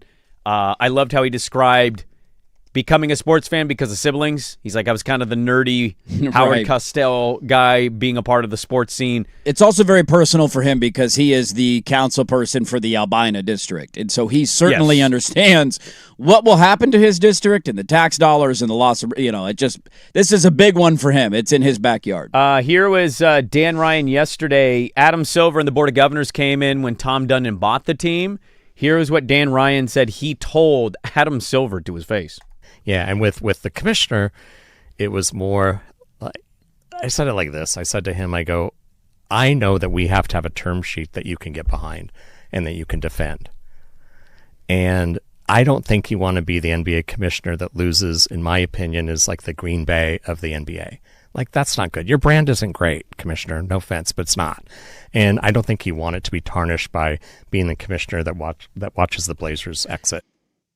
I love that argument. I love hilarious, by the way, to say that to somebody like Adam Silver. Hey, guess what? He's right. Adam Silver, you're a joke. Like, you're the least respected commissioner of professional sports. I don't. What district number is Albina district? I think it's 4. 4, 5. Okay, 6, 7, 8, 9. It's a number. 2. I was wrong. 2. The 2 district. Yeah, the 2. I love the idea of a second district city council member saying to the commissioner of the NBA. Your brand sucks. Your brand. What are you going to do about it, Adam? Hey, Big Ears. Hey, Skeletor. You want to lose Green Bay? Go back, go.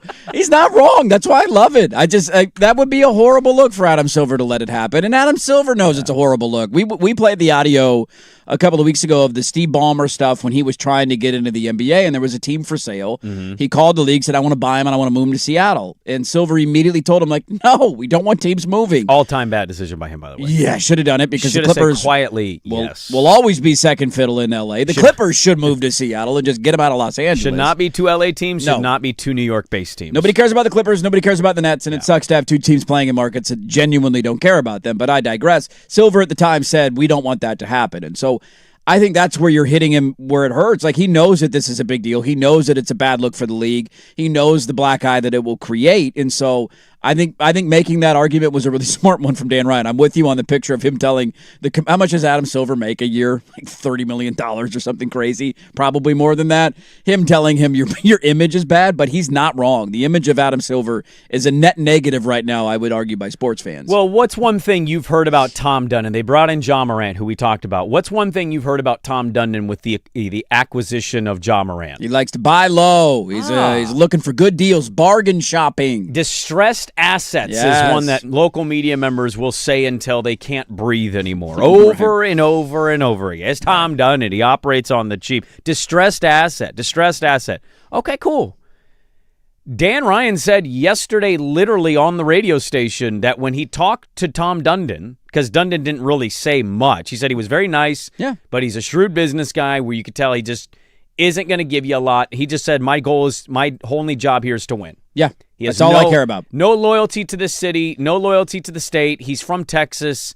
He just wants the team to win, and he wants to be in the big boy club, and he's here. I still think I continue to remain steadfast, and the city is going to approve the funding. Now, the terms of the lease are going to be fascinating because I think that's the next big hurdle because you need to get Dundon to agree to those terms before he puts his name on it. And we're over here like, yep, 20, 25-year lease. What if Dundon says, no, I'll only do 15? Right. What are you going to do as a what city is the and a wiggle state? room there? How much negotiating room do you actually have? I'll be honest with in you. any of the stuff. The state of the city, you should say yes. Because that buys you 15 years to get your S together and stop being what you have become. Right. I just, that's going to be the next hurdle once they get past the funding. But I thought he said something really interesting yesterday of basically framing Portland and how it's not in good shape. We all know this, how it needs to be more business friendly. That's a huge problem right now. I mean, I know enough business owners in my life that tell me what it's like to go through the permitting process and everything. And it's like, geez, that's a nightmare. Not fun. It's not fun, and it's not very business friendly. No. He described Portland to Tom Dundon as buying low on a stock. Smart move. And I thought there is not a better person maybe in all of sports ownership that you could say that to. Right. That gets them to not ever publicly get excited, but internally to say, oh, I can get a lot of what I want. I will. And then what can this mean for me in business? Because for him in Raleigh, it's meant a lot of money. Yes, it has. So what can it mean for him in a city as a distressed asset in total to come in here, get his renovation, and then start to build the Albina district up with the Uncle Phil money, and then him look around and go, you know what I like? I like the experience that fans get. Oh, Truist Park in Atlanta? Oh, you're telling me they made another $180 million by having like a ballpark district? Well, there's nothing in this area.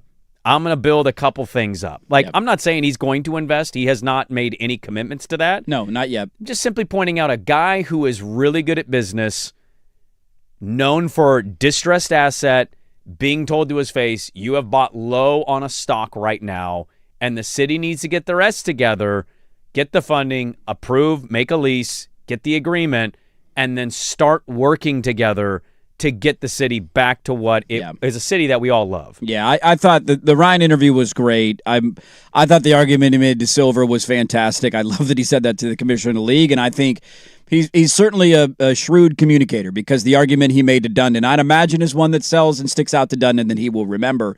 And it's been very refreshing to see interviews and public comments from somebody who was on that city council, who clearly has a level head and understands what's at play here. And it's not just simply playing politics with an issue for clicks and attention and a re-election campaign. He understands the dollars and cents of it and what the negative aspect would be if you are not to get this deal done. And so shout out to him for being willing to come on. I love both arguments he made to Silver and Dundon. And hopefully he's the guy that's driving the bus on the city council that gets a few others to say when push comes to shove, I agree with you, we got to get this done. I really would like a no voter on. Yeah, I don't know if they'll come on. Well, I just don't think they can defend the position. No. Because, one, they haven't seen anything written out. They're going off of what gets them the rah-rah retweet. Yeah, they can defend their position in front of a rally of people who agree with their position. But I think when you push back on some of the points, it will fall apart. I mean, I thought he did a great job. He's somebody that is a left-leaning politician. Well, they all are. Well, I know, but he is somebody that's like telling you, like, I lean left, and these people are, I mean, he didn't say that, but he's like, they're kind of crazy. There's a lean and there's a fall over. Let's lean. How about not fall over? How about we lean with trying to be smart about, the economy locally here. Right. Things are not going great. Blazer coverage on The Fan is presented by Xfinity. Score the most reliable Wi-Fi, one price, 5 years guaranteed. Xfinity, imagine that. Losing your job over this? Yay or nay? Next on The Fan.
Update on the Fan Sports Network, 105.1 FM and 1080 AM. First on the Fan, the Mike and Nori era of Blazer basketball starts officially tonight with Vegas Summer League action.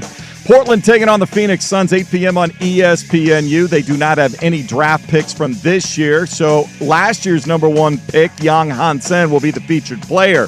Second quarterfinal match of the World Cup set for Los Angeles this afternoon between Spain and Belgium. It is a 12 p.m. kick on Fox 12 Oregon. The winner will take on France in the semifinals after their 2-0 victory over Morocco yesterday. Spain is favored, currently minus 360 on the money line. Slow burn for the Portland Fire Thursday night. They fell behind the Aces early, only hit 3 of 15 threes in the first half. Could not catch up in the second half. They fall 88-80. Hit the road again to face the Dream in Atlanta on Saturday. I'm Jason Swigard from the George McCoy at Warren Allen Sports Desk. Don't call your mom. Call George McCoy at warrenallen.com. This is the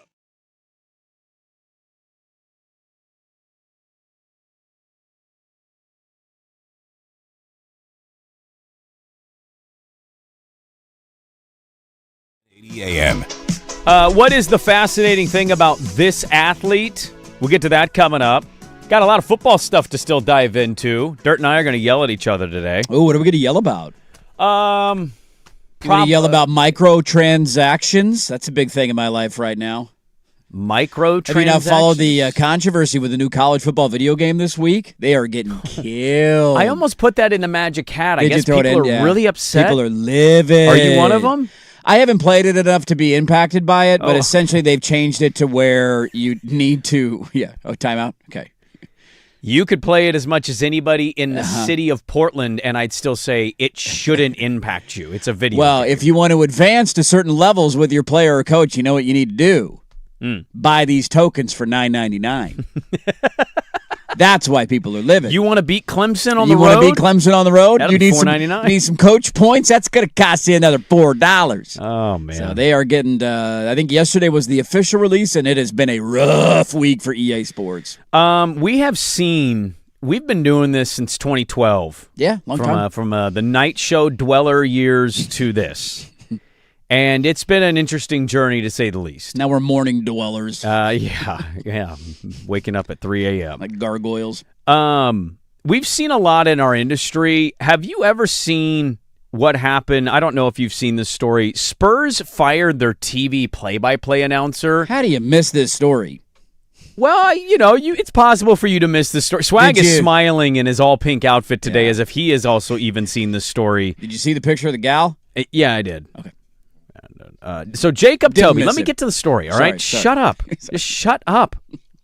Jacob Toby is the Spurs TV play-by-play announcer. At least he was. Not anymore, Bob. You're out. You're out of a job. And it came to light that he was cheating on his girlfriend. Now, how did it come to light? You might be asking, well, there's got to be a photo here. Yeah, there is, Yeah. except it's his girlfriend who hijacked his Instagram, Ouch. showed a photo of him dancing with his really hot girlfriend, to his credit. Very attractive. He's a good-looking dude, man. He's a Good-looking cat. Very good-looking cat. No doubt about it. This is not an outkick. This is No. equal coverage. 10 coverage on good. 10 on 10. We 10 call on this. 10, yeah. 10 on 10 crime. And the post is him dancing with his girlfriend, Yeah. but the caption on the post says, "This is my girlfriend of 6 years, but I cheated on her with Lauren Waters," and then at Lauren K. Waters. So feel free to continue following me if you really think I'm a good guy, because I'm not. You got to shut down the account after that, right? Yeah. You got to delete. That's an immediate delete. So it turns out Lauren Waters is the sister of Spurs guard Lindy Waters III, Yeah. who we all know from the heavy NBA finals. I mean, of course, he played 30 minutes a night, I think, didn't he? Right? That's how it worked. So I've seen people fired before for many a reason. I was reminded randomly, like a couple weeks ago, there was a baseball writer who used to work for Simmons' old site, Grantland. Okay. Do you remember this guy? He wrote about the Expos. Dude, he popped up in some stuff. His name popped up, and I went, "Oh my god!" I don't want to Jonah say Carey. Yes. I still have his phone number in my Rolodex because his name popped up. Oh my god! We had him on a couple times. He was exceptional as a guest talking baseball stuff. Yes. And then he beat his girlfriend. Then he went he to prison, did, and he's in prison, I think. Things have not gone well for him since. Well, no, he's in the clink. Yes. But, you see guys in our industry that get fired, and sometimes the industry just sucks. It just can. It's like, hey, financially can't afford this. Right, cuts happen all the time. Right now you're seeing we're going to go for AI instead of having you work. Okay, good luck with that. And it sucks. And a lot of friends that we've had get kicked out of the industry, and it blows. And it's not a testament to their job, their abilities. It's just what the industry is. Yeah. This is not something... I know guys have been fired for affairs before. The lead TV guy being fired, and I don't know if this is because it's the sister of the player. That's 100% of the reason you fired. So the player him. complained about this then? I don't even know if the player has to complain. You don't sleep with a family member of a teammate or a guy on the team. What if the player doesn't care? Was he fired for that, or was he fired because the girlfriend exposed it and the team was embarrassed by it? I mean, that's probably some of it, but had it just been a random gal, and maybe the Spurs still fire him. I don't know. Maybe I'm wrong here. I've never had to make the call. I think it's the social media aspect. Unless Lindy Waters is out there like, yo, Lauren is off limits. Look, we know that one of the truest phrases of all time is you don't dip the pen in company ink, okay? You just don't sleep around at work. It's not going to end well for you. Lindy Waters is your mark? You're calling the game. You're sleeping. What if you cheat on his sister? Now you're calling play-by. Now I cheated on her. Now I'm calling play-by-play. Now he hates me. Now I got to deal with him in practice every day. What if you start dating and then you dump her? This is creating and opening a can of worms that if I'm an organization, I want nothing to do with. So this to me is not like I saw our old friend Colin Cowherd. You can get fired for cheating on your girlfriend. It's ridiculous. I think it's because he cheated with a teammate's, or not teammate, but a player on the team's sister. This is all I'm saying. I think he was fired because of the post. I don't think it's because of it.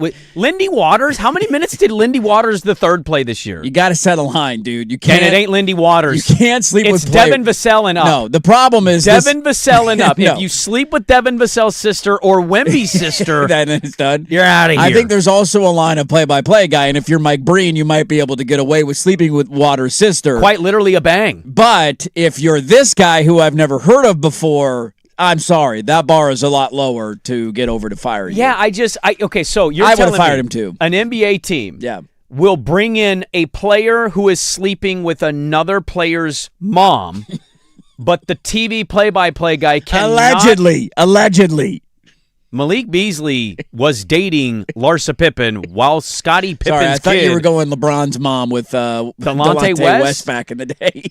I don't think we ever actually had evidence outside of the rumor mill of the That's why internet. I said allegedly. I wanted to make sure. Malik Beasley, that did happen. Actually dated Larsa Pippen and was teammates with Scottie's kid. Again, if you're in that's okay. But Lindy Waters, the third sister's off limits for Jacob Toby. There's a threshold here of he plays on the. This guy's the play-by-play guy. But Lindy Waters doesn't play. I know. To your point, though, Malik Beasley I think did at the time. Yeah, like he was a decent player for him. He played more than Scottie's kid. Right, which is why they allowed him to get away with it. Had the roles been reversed, Scottie's kid probably would have been cut. We're not letting this happen.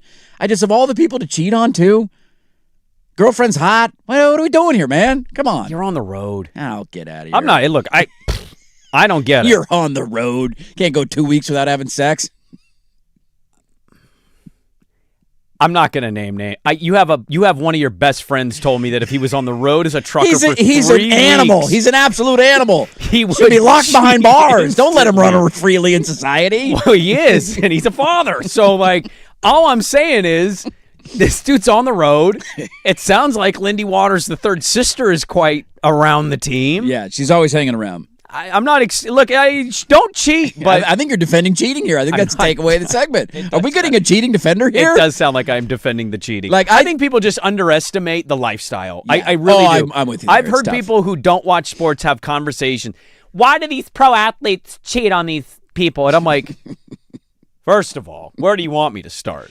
Exactly. Okay. Do you know what they trip over walking from the arena to the bus? You're picking the litter every night, everywhere you go. And also, we're on the road for a week and a half. Oh, we're back on the road for another week. We're back on the road. Not to mention off days now, too, especially because you hardly ever play back-to-back, so you're just hanging in a city for a day. Do you know how many broadcasters, not even players, how many broadcasters are probably doing stuff? Right.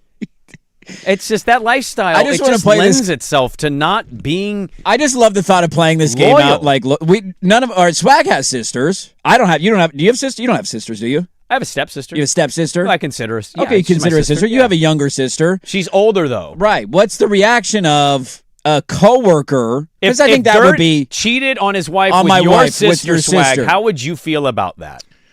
Not good. Thank you. Thank you. That would create a bit of what? Bit of workplace problem? Bit of drama? Bit of an issue? Can you pull the not good? Not Can you good. pull that as a drop? That was a Then, great then you drop. wouldn't be my dad anymore. You'd be my brother. Then it'd be weird. That's weird. Took a turn. We got issues. We got problems. Well, and then what if like you we don't got became an shooters. uncle? We got problems. If you became an uncle to Yeah. little Smudge the Third. Now it's a whole thing. Oh, Yeah. my Lord. But his exact answer is why you fire this guy. You can't do this. Go sleep with any gal in a bar you want. Okay? Every broadcaster's probably done it before. Feel like- Not somebody involved with the team. if you had a baby with Swag's sister, you'd have to name it Shohei to make him feel better. Mookie. Am I back in good graces if the kid's named Mookie? Mookie Johnson? No. What about Oral? No. Hershiser. Oral. Hershiser. Wrong choice The here. Bulldog. No. Yeah. It's a great Dodger. It's not he going to is. play well. Not going to play well. Not going to No, play well. Not going to go well. Who would you be more upset with being with your sister on this show, me or him? Oh, I think the vitriol would be equal. Oh, equal? It's a 50-50 split. I can't beat him out by a percentage point here? No. He does make a lot more old jokes than I do. I think that's what makes us more in line to be brothers. I'm the one who sneaks up and gives him a wet willy. This is I think proving my point. You're just I think this is proving my you're point. quietly dirty is what you're doing there. You're like annoying him, but he doesn't know it because you're so good at being quiet about it. What's that guy doing over there? He's up to something. I man. never understood, by the way, sidebar. Yeah. I had friends with sisters. I didn't have any growing up. Neither did I. I never quite understood the idea of people that got so offended by people dating their sister. Look, it's an okay theory to have, Why are and I'm you with cool you. to just date I whoever also you want? never had a hot sister, and I think it would have been really tough to have a hot sister. That would have been tough. Why? All of your friends wanting to sleep They're with your not sister dating- your entire life. But your sister has to make her own choices. She They're not does. dating you. And then she picks one of them, and now you got a friend that's doing that to your sister. I once had a friend say, You want to hear stories about that? well, no. No, you don't, do you? Well, but they're not going to tell you the stories. Did you hear stories about the other escapades with other girls? Well, I mean, in that Yeah. instance, probably. Sure you did. You just think your sister's going to be Oh, a by the nun? way, I forgot to tell you that story I was telling you about. That was about your sister. I had a friend in college literally look me in the eye and go, yeah, any guy dates my sister, I instantly want to kill him. I mean, that's a little aggressive. I wouldn't like, go that far. What is wrong with Are you very protective of your younger sister, I'd imagine? Well, it's different because It's a big age gap, so that's a there's little different. huge yeah. age gap. So, yeah. So what do you care if Andy sleeps with her? I think it's tougher to have the older sister than the younger sister. But I've had the reverse where my friends' older sisters, they're more like Yeah, more guarded protective about over. it. Yeah. Yeah. I think when you're the older guy in the scenario and the sister's younger, it's easier to be the big defender bully guy. I think it'd be cool, like, if you only grew up with a sister, Right. it'd be kind of cool to have a brother, would it not? And if it become your best I mean, friend, yeah, down the road, sure, there's a good outcome to who this. better to date your sister You could get a than your best brother-in-law. friend? You could get- You got a golf partner for life, and he was I mean, already if in they, your foursome. I want Well, a it brother-in-law. better be forever. Yeah, that. Thank you. well, you're still gonna Until be with him. he in the divorce. cheats on him, and now how you feeling about it? Now you want him fired for his job. I mean, I have somebody in my family's best friend was his brother-in-law, and that divorce was pretty awful, and now they're not friends at all. You can't be. Now you lost a friend and a brother-in-law. But a divorce happens. Like I still think I'm friends with the. If I have any of my brother-in-laws get divorced from my wife's sisters, Right. I'm You still gonna remain friends? Yeah. Okay. Why would I not still golf with them? What if? Yeah, is that going They to be have kids together. Is that going to be acceptable in the family? Eat me. It's my life. Okay. The simulation is my experience. Yes. Let me go golf with them. You have the controller. You're Their pressing the handicaps are buttons. kind of close to me. It's kind of nice to have people in your crew. I think it would become a thing of who are you going to go golfing with? Oh, a couple of buddies. Swag, if Be you very slept with vague. my sister, who's your age, by the way, I would fully support you and welcome you into my tribe. You have disappointed me in this segment. And actually, you've disappointed me more than him. apples to oranges. It's unbelievable. Why don't you be accepting of us sleeping with each other's families? Be open-minded. All right, a lot more to get into. Dirt and Sprague back with more on 105.1 The Fan.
A lot to get to in the third hour of the radio program. Good morning, Dirt and Sprague with you.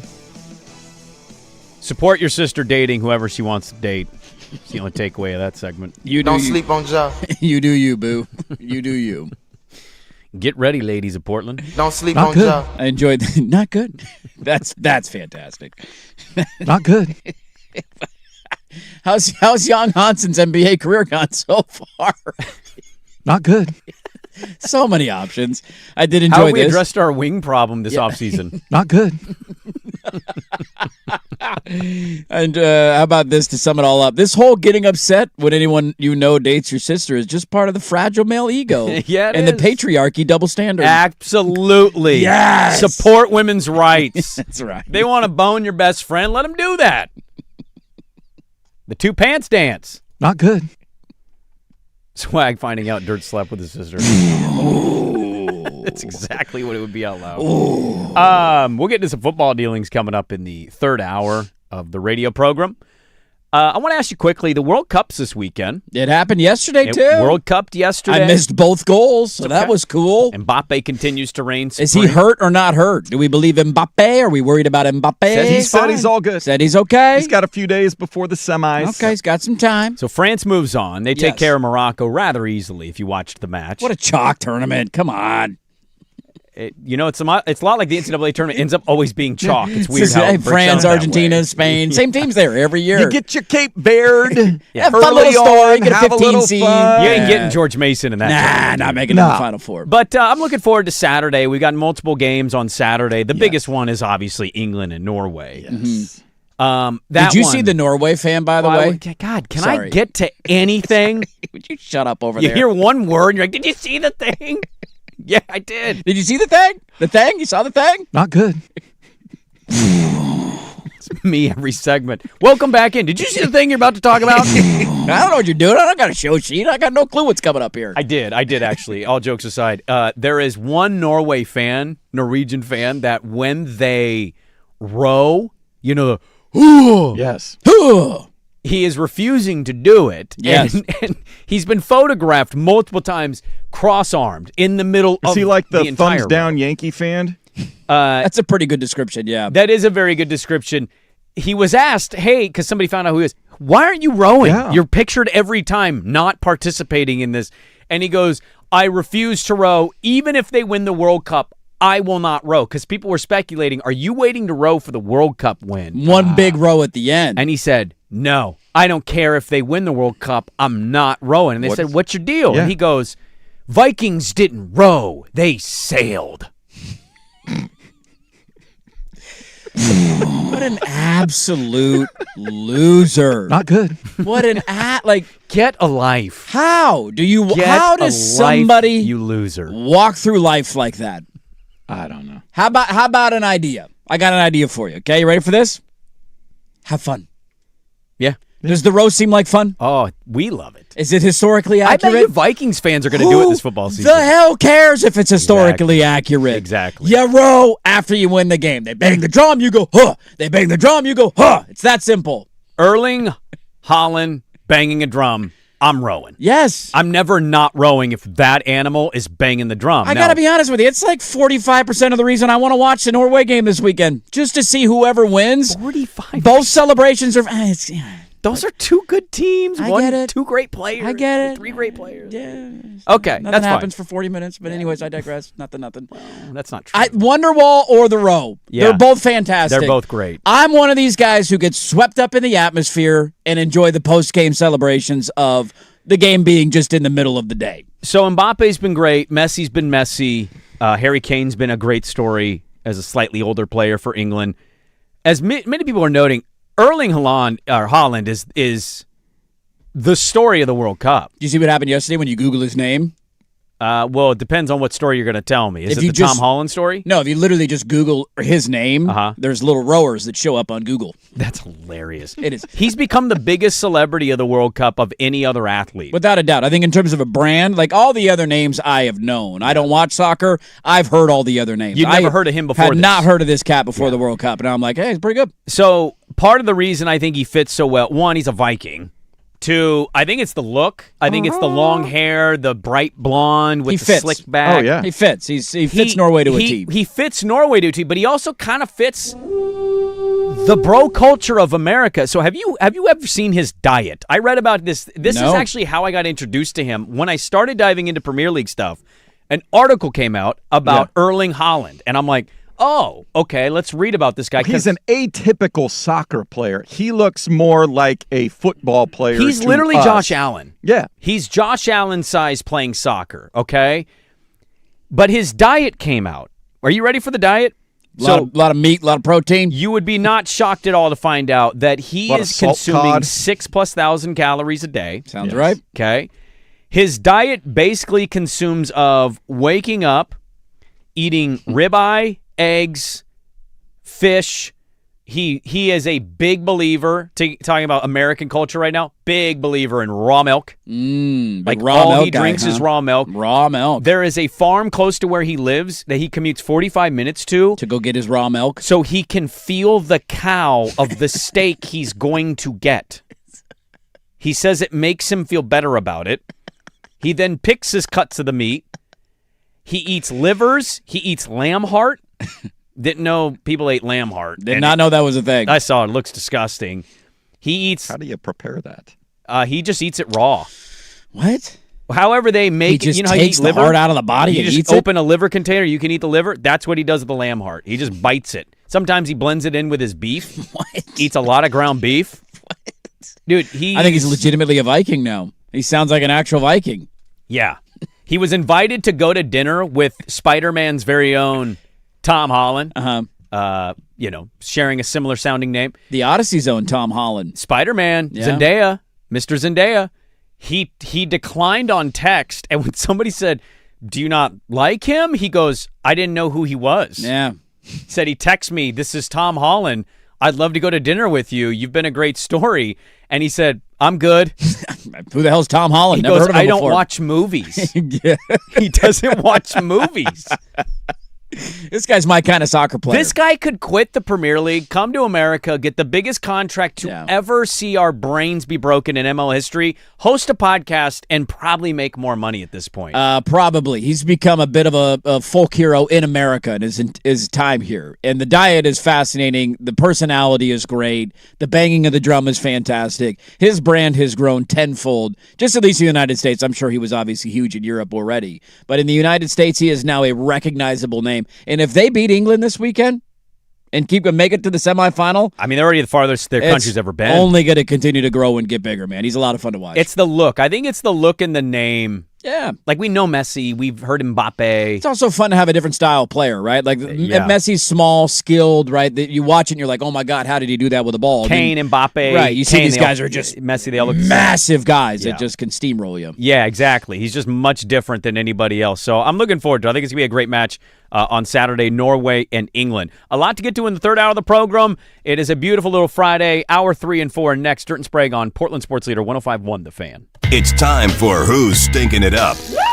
Do not go in there. A sports lowlight, ripped from the headlines. We couldn't do diddly poo. Brought to you by Three Mountains Home Services. Schedule your appointment online at threemountainshomservices.com. Here is Dominic Canzone, and he bounces one out to short. Otto's got it, steps on the bag, lobs it to first. In-time double play. And this just feels like more of the same for this series.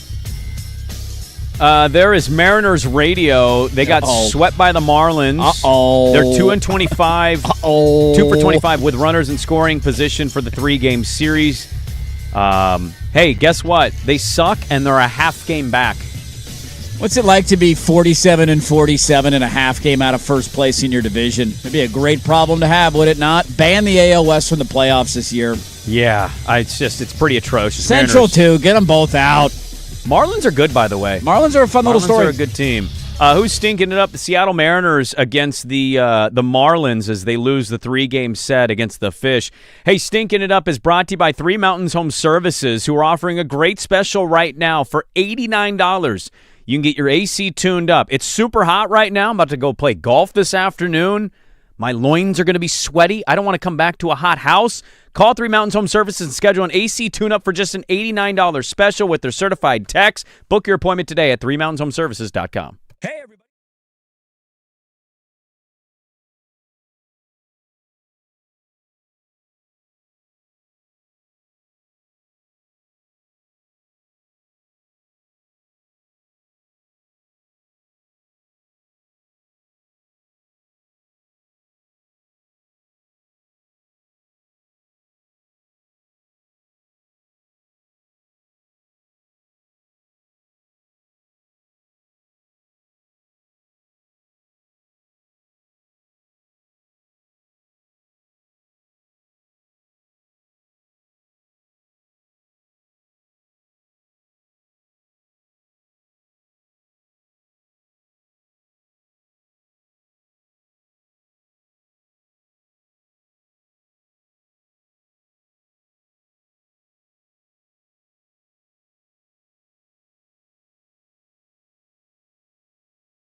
Now, from the George McCoy and Warren Allen Sports Desk, a Sports Center update on the Fan Sports Network, 105.1 FM and 1080 AM. First on the Fan, the Portland Trailblazers dive into Vegas Summer League action tonight, an 8 p.m. tip against the Phoenix Suns. Of course, no draft picks this year, so all the focus on last year's number 1 pick, Young Hansen, along with two-way players that are already signed, Jason Kent and Chris Youngblood.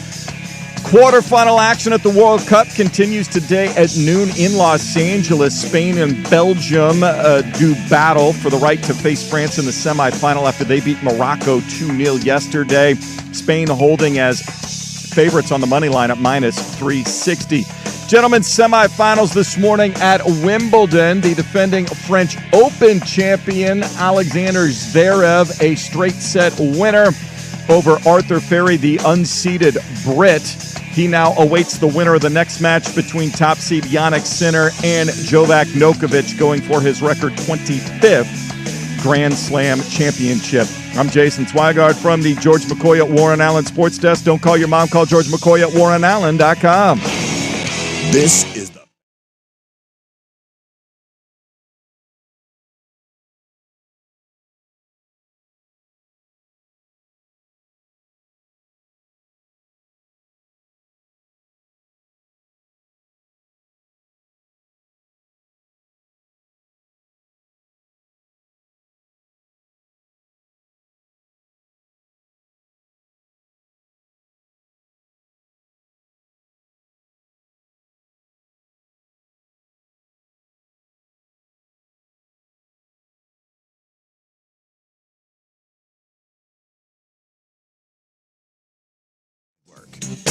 Hey, welcome back in. Hour number 3. Dirt and Sprague here, Portland Sports Leader, 105.1 FM, The Fan, 1080 AM, the Odyssey app, live on YouTube. But I'm now the president of everybody. We got a lot to get to in the final 2 hours of our week. Happy Friday. Hope your mornings are off to a great start. I have children controversies in the notes today.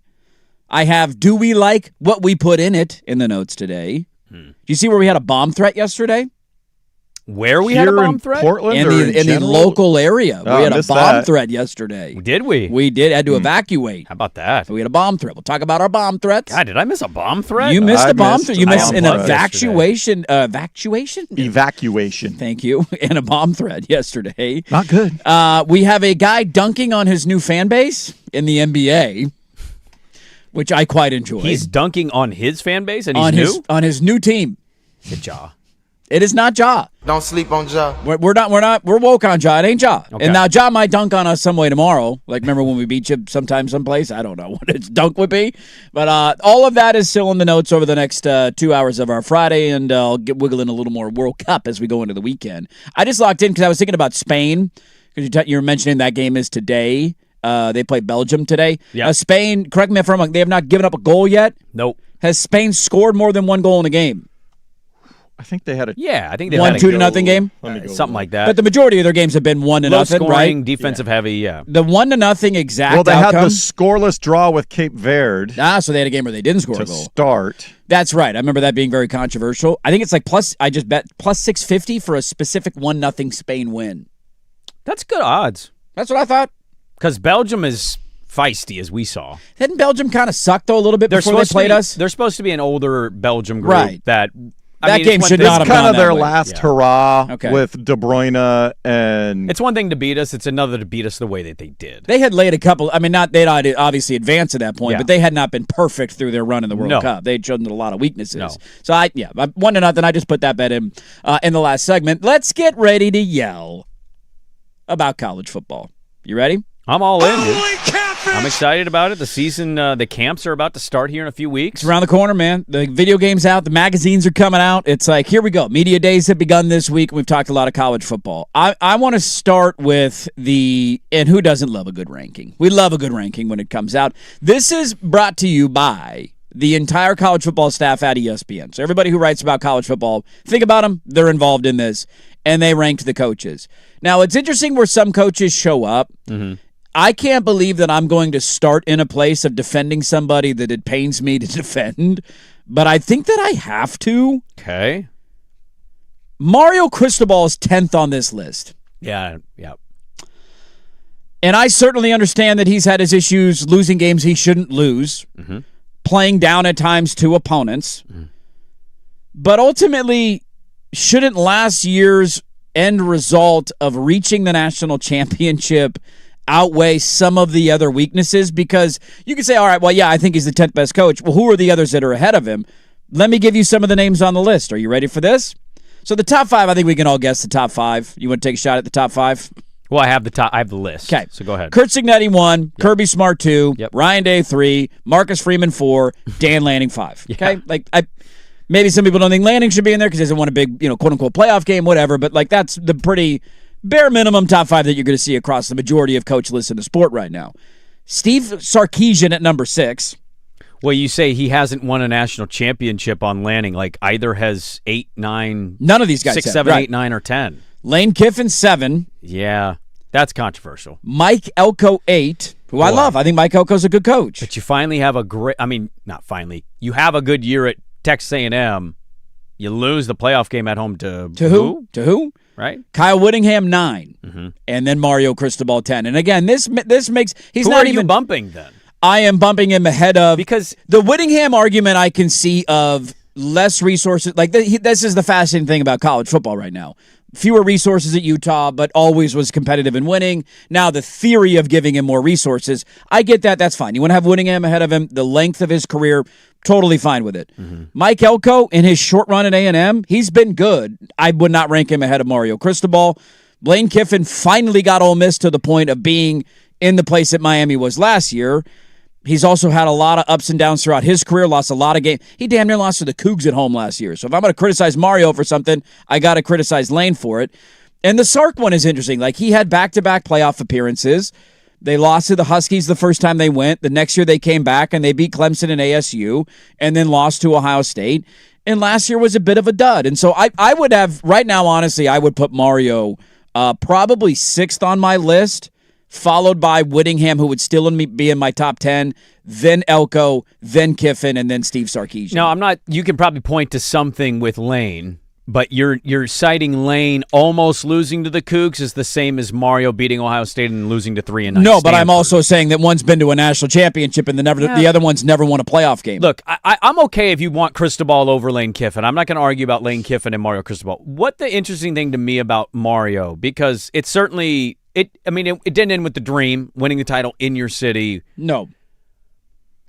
Should we allow getting to the title game to jump other coaches as like a form of using that as the argument? My argument, because here's the thing, where did they technically finish in the ACC? Wasn't it 5th? I don't.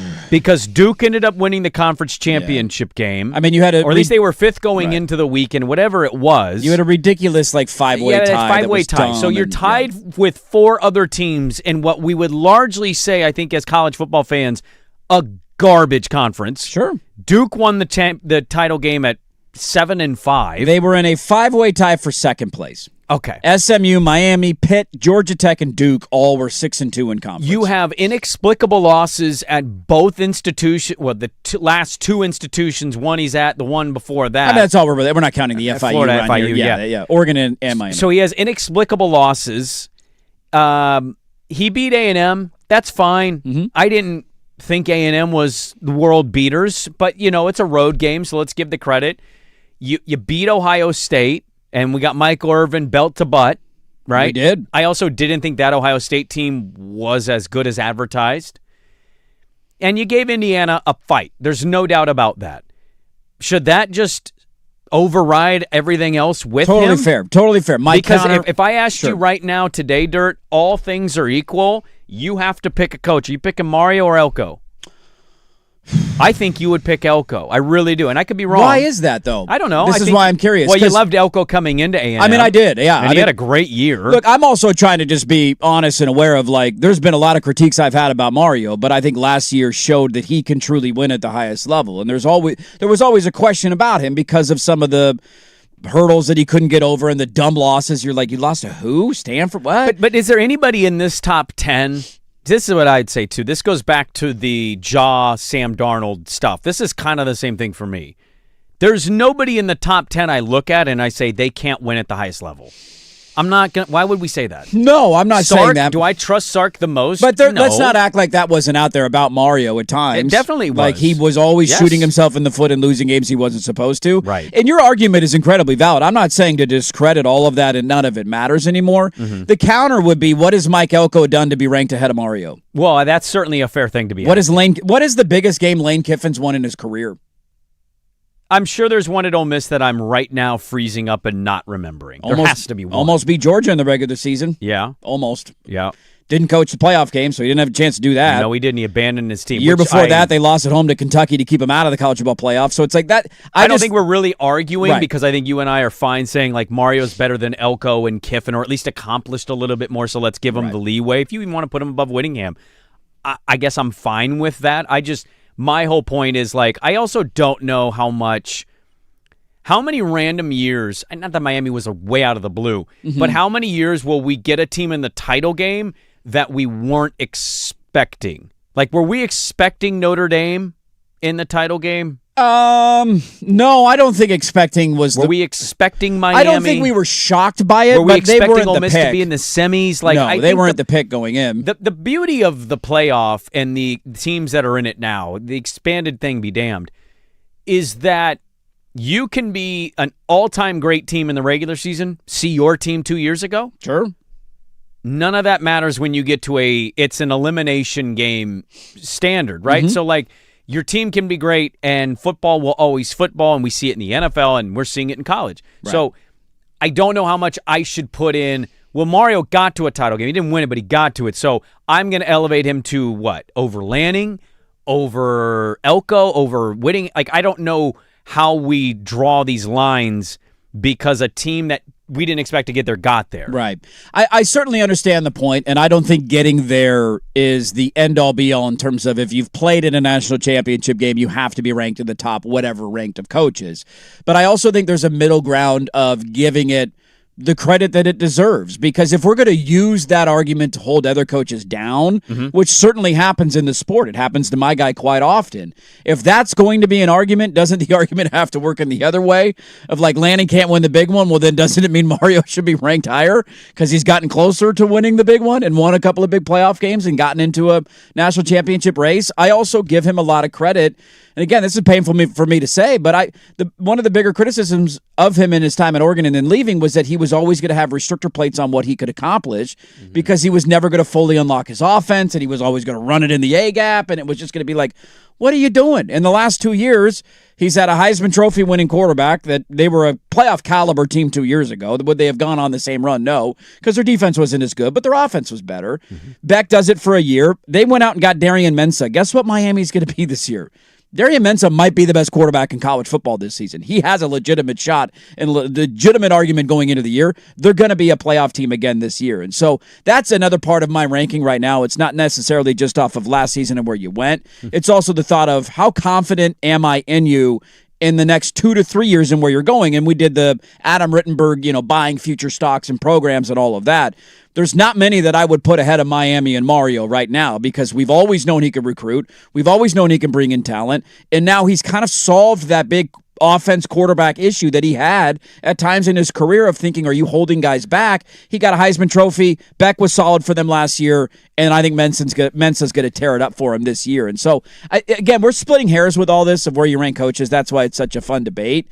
But I did not have any issue with really anything else in the rankings, including my guy coming in at number 5. I don't know if he has a strong enough resume to say that, undoubtedly he should be ahead of X, Y, and Z. Also receiving votes, Dabo, Matt Campbell, Rhett Lashley, and then this one kind of surprised me. Eric Morris hasn't coached a single second in Oklahoma State. No, He's he is coming not. from North Texas. Great job. Which is, again, why I'm very interested in that game. He's a why- guy who's got a lot of hype in the sport right now. Why does Eric Morris have more votes than Right. Kalani Sitake and Kenny Dillingham and like Clark Lee is what he's done at Vanderbilt? I'd even argue the other guy on there, Willie Fritz, kind of goes under the radar at Houston. Like, he's been fine. So out on Willie Fritz. I don't know why.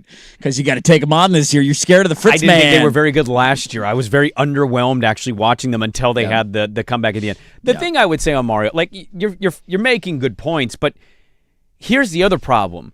You're probably right on Mensah. That was a big pickup for them because everyone's like, who are you going to get, man? Like, what's going to happen? He's been really good. They downgraded in quarterback last season and got further than he's ever gotten before. Right. He had an all-time great quarterback performance, but what was his big thing so far up until that point? He was basically Lincoln Riley East. Yeah. He was big talent getter, good recruiter, established name, great recruiter. Here Right. he comes. Oh, Miami, this is going to... Sure. And crickets. He'd lose a game he shouldn't lose, and it would keep him from the Cam playoff. Ward had a remarkable year his last year, was which fantastic. is what propelled him to be the number 1 pick in the draft. Yes, and a Heisman Trophy winner. And he couldn't get to the playoff with him. So, I'm with you in some senses of, I know the talent's going to be there. I also know he's going to disappoint. They'll drop a game this year they probably shouldn't drop. I also know that somebody in the ACC is probably going to emerge this year. Who is that? I don't know. But I think the parity in college football, in the NIL world, in the space that it is, last year, if I told you with the talent they had, Texas was going to miss the playoff, you don't have to be a big Sark fan. I don't know if that percentage is very high of yep, I can see it. I think you say 10-2 and in, you go, sure. And that's the difference I think we need to get to on these coaching lists. We can argue about all these guys. Ultimately, whatever.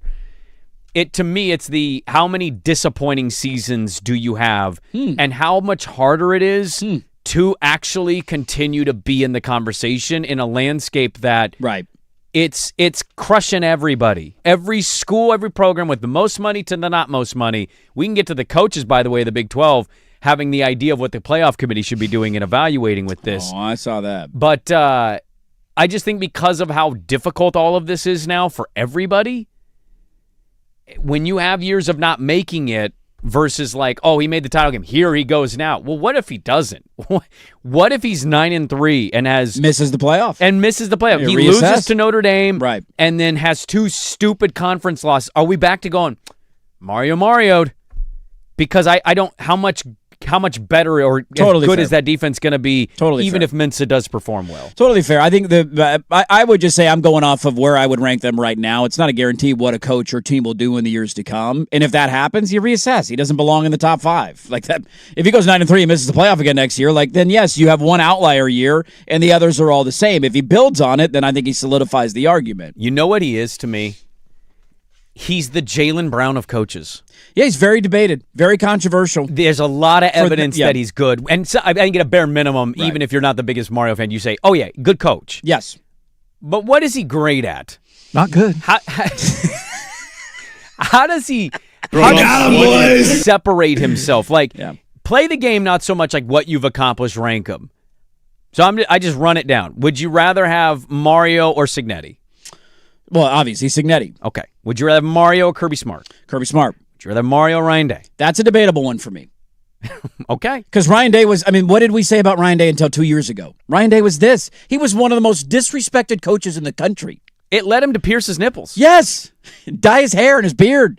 Go through a midlife crisis. Marcus Freeman or Mario? I would take Marcus Freeman. Dan Lanning or Mario? You know where I'm going there. Yeah, you can go Dan the Man. Dan the Man. Steve Sarkisian. I think this is a valid Another debatable one. I think it's a very debatable one. So, when you start to get, and look, Ryan Day, if you want to say that, that's fine. I think more people than not would pick Ryan Day. Sure. Maybe you're wrong because on that. He's got a championship, but my point would be... Well, he's kept it going. Yes, no doubt about it. No doubt about it. That's part of it. I know Ohio State has money, so I don't want to disregard that. But, he's kept it humming. And I want to be fair to Mario there in terms of, Miami was not the worst program in the world, but let's not act like he took over Ohio State. No, I know. Right?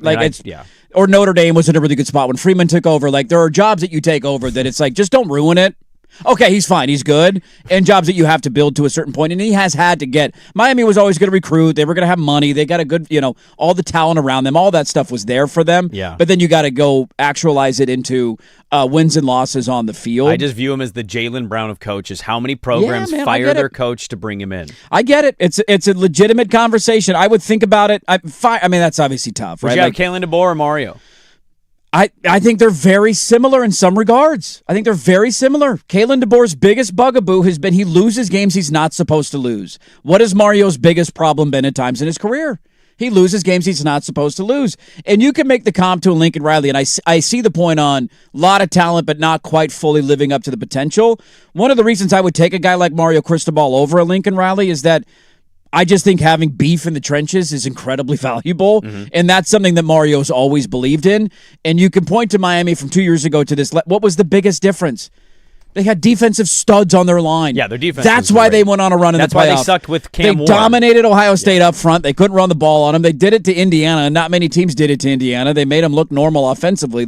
Their front seven and their offensive line were ultimately what got them there, and that is the strength of Mario Cristobal, is line of scrimmage play, and he has his basically like a kid in the candy store picking his kid from the crop. Anyways, I want to get to a couple of the notes from this, including did they do my guy right? You mentioned the Big 12 coaches.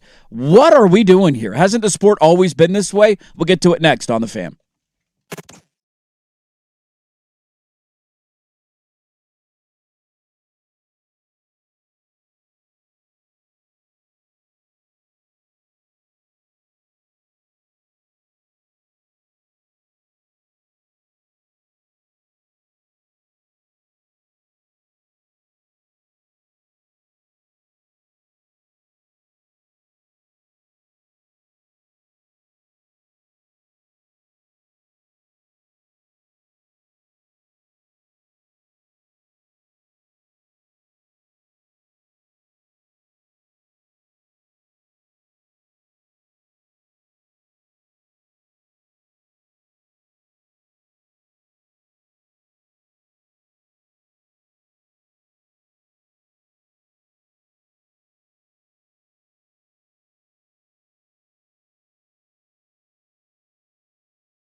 A Sports Center update on the Fan Sports Network. 105.1 FM and 1080 AM. Brought to you by 808 Hawaiian Restaurant. Mixed plates like Grandma used to make if your grandma were from the Big Island. Woodstock, Birdside, Beaverton, or online at ate-oh-ate.com.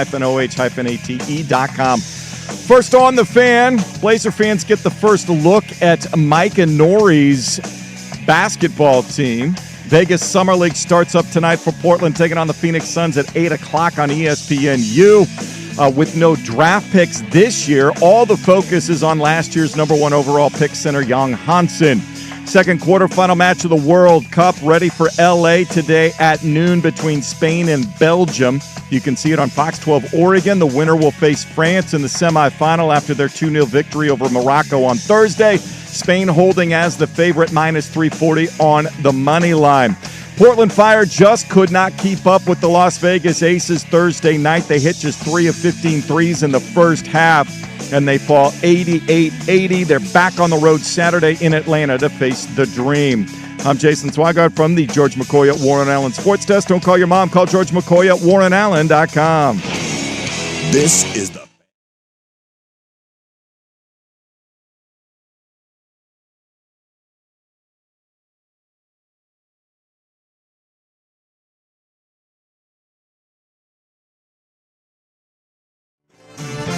Sprague's in here rolling putts, getting ready. Greens are moving today. They're moving pretty fast. Listeners alerting to us in the last update. Evidently, Swag said, where did this go? What did you say?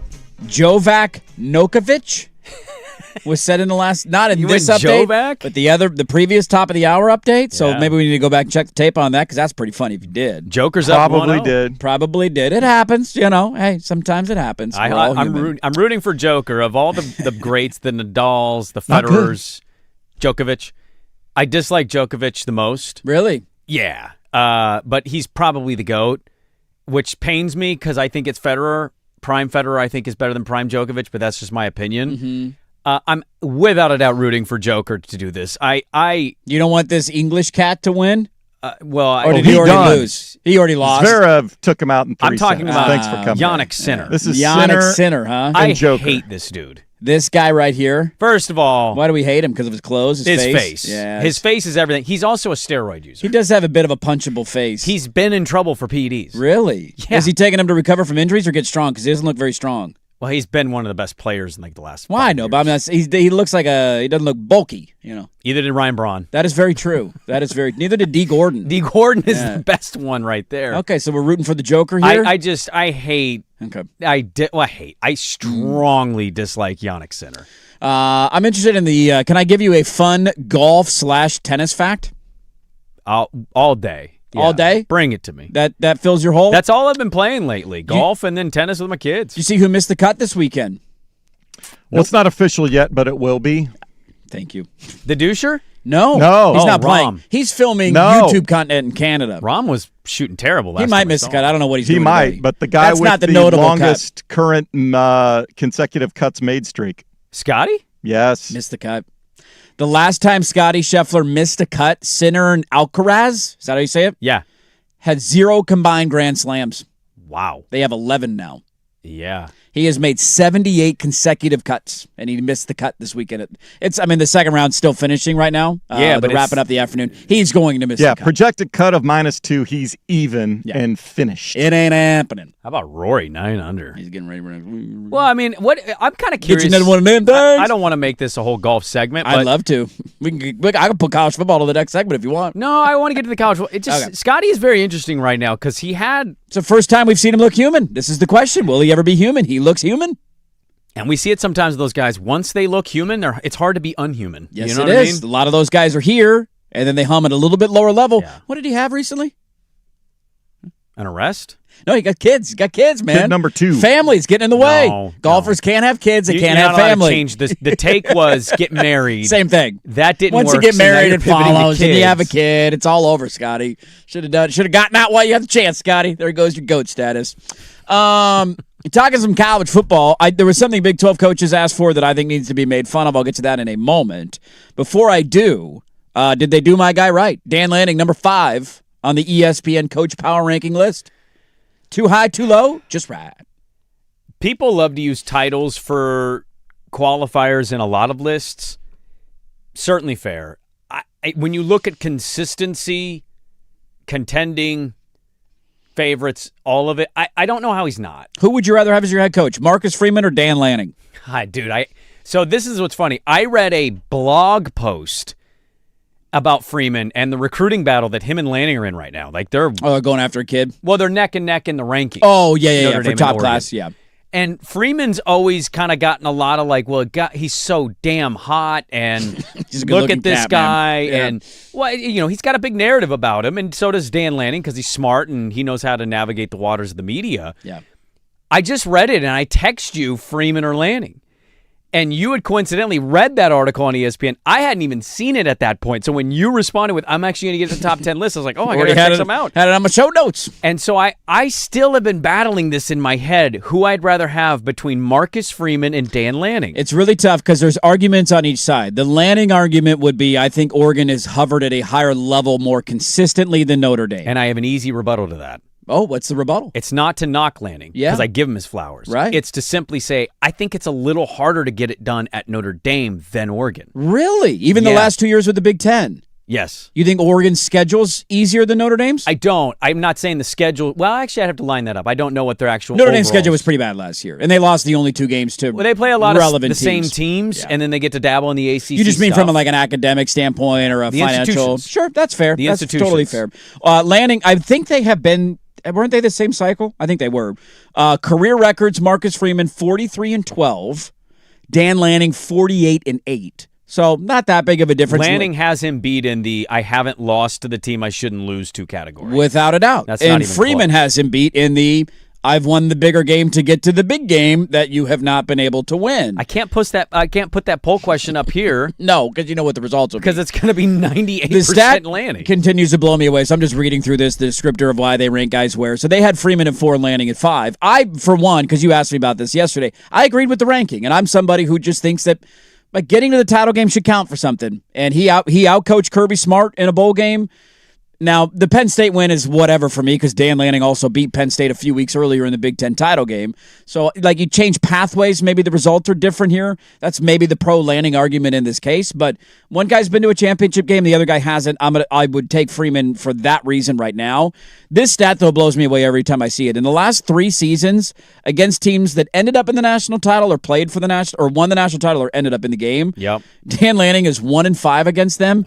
He is 37-0 against everybody else. It's always the title winner. Everybody else, 37-0 in the last 3 years against teams who have not played in the national championship. You and I, like when they lost to Indiana the way they did, you're going to come in and you're a diehard and you're going to have some emotion tied to that, and a lot of Duck fans did. I just am asking you what we ended up pointing out in that show, because I remember it, is continuing to highlight, one, you're not going to win it every year. No. Some years you might win it in a year you least expect versus the years you expect, right? It'd be funny if that happened, yeah. And that can happen. And he is young is what we kept pointing to, right? Where he's at in his career. Pate has pointed this out on our show of like, do you know he's this age and Nick Saban didn't accomplish that until this age? And how many years as a head gap? coach it took him to win a national title? Yeah. I'm starting to wonder with Lanning, and I think there's Sarkisian's in this. Kiffin's certainly going to be in the microscope here. Yeah. What about Freeman? He missed the playoff last year. Yeah, Freeman's certainly one. With Lanning keeping it local, you're going to go into a playoff game because I just don't foresee a situation where they're not in it, barring like crazy amounts of injury. It'd be disastrous, yep. I think if everybody's largely healthy, I don't see a scenario you don't make the playoff. If they don't win it, where just like the emotional trust is of like going into a game, is it a white knuckle ride? Are you already there? Is it you're feeling a little down because you're going against ex-coach? Like you can say he's a top 5 coach and make an easy case for it. Mm-hmm. But if he goes against Mario Cristobal, how you're feeling about that? If he goes against Kalen DeBoer, who, the 0-3 thing with 3 straight in 2 years, like I just wonder where Duck fans are going to be at going into those contests. It's not that you don't trust it. It's more like not in a great headspace. That's where we're going to be.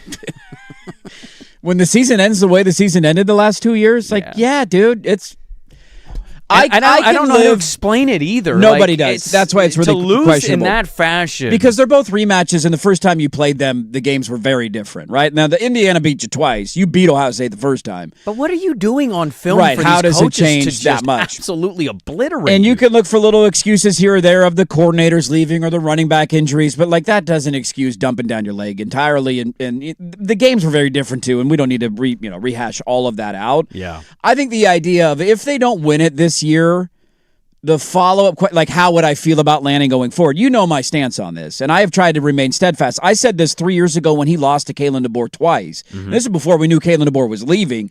I said they're crippling losses. They're incredibly painful.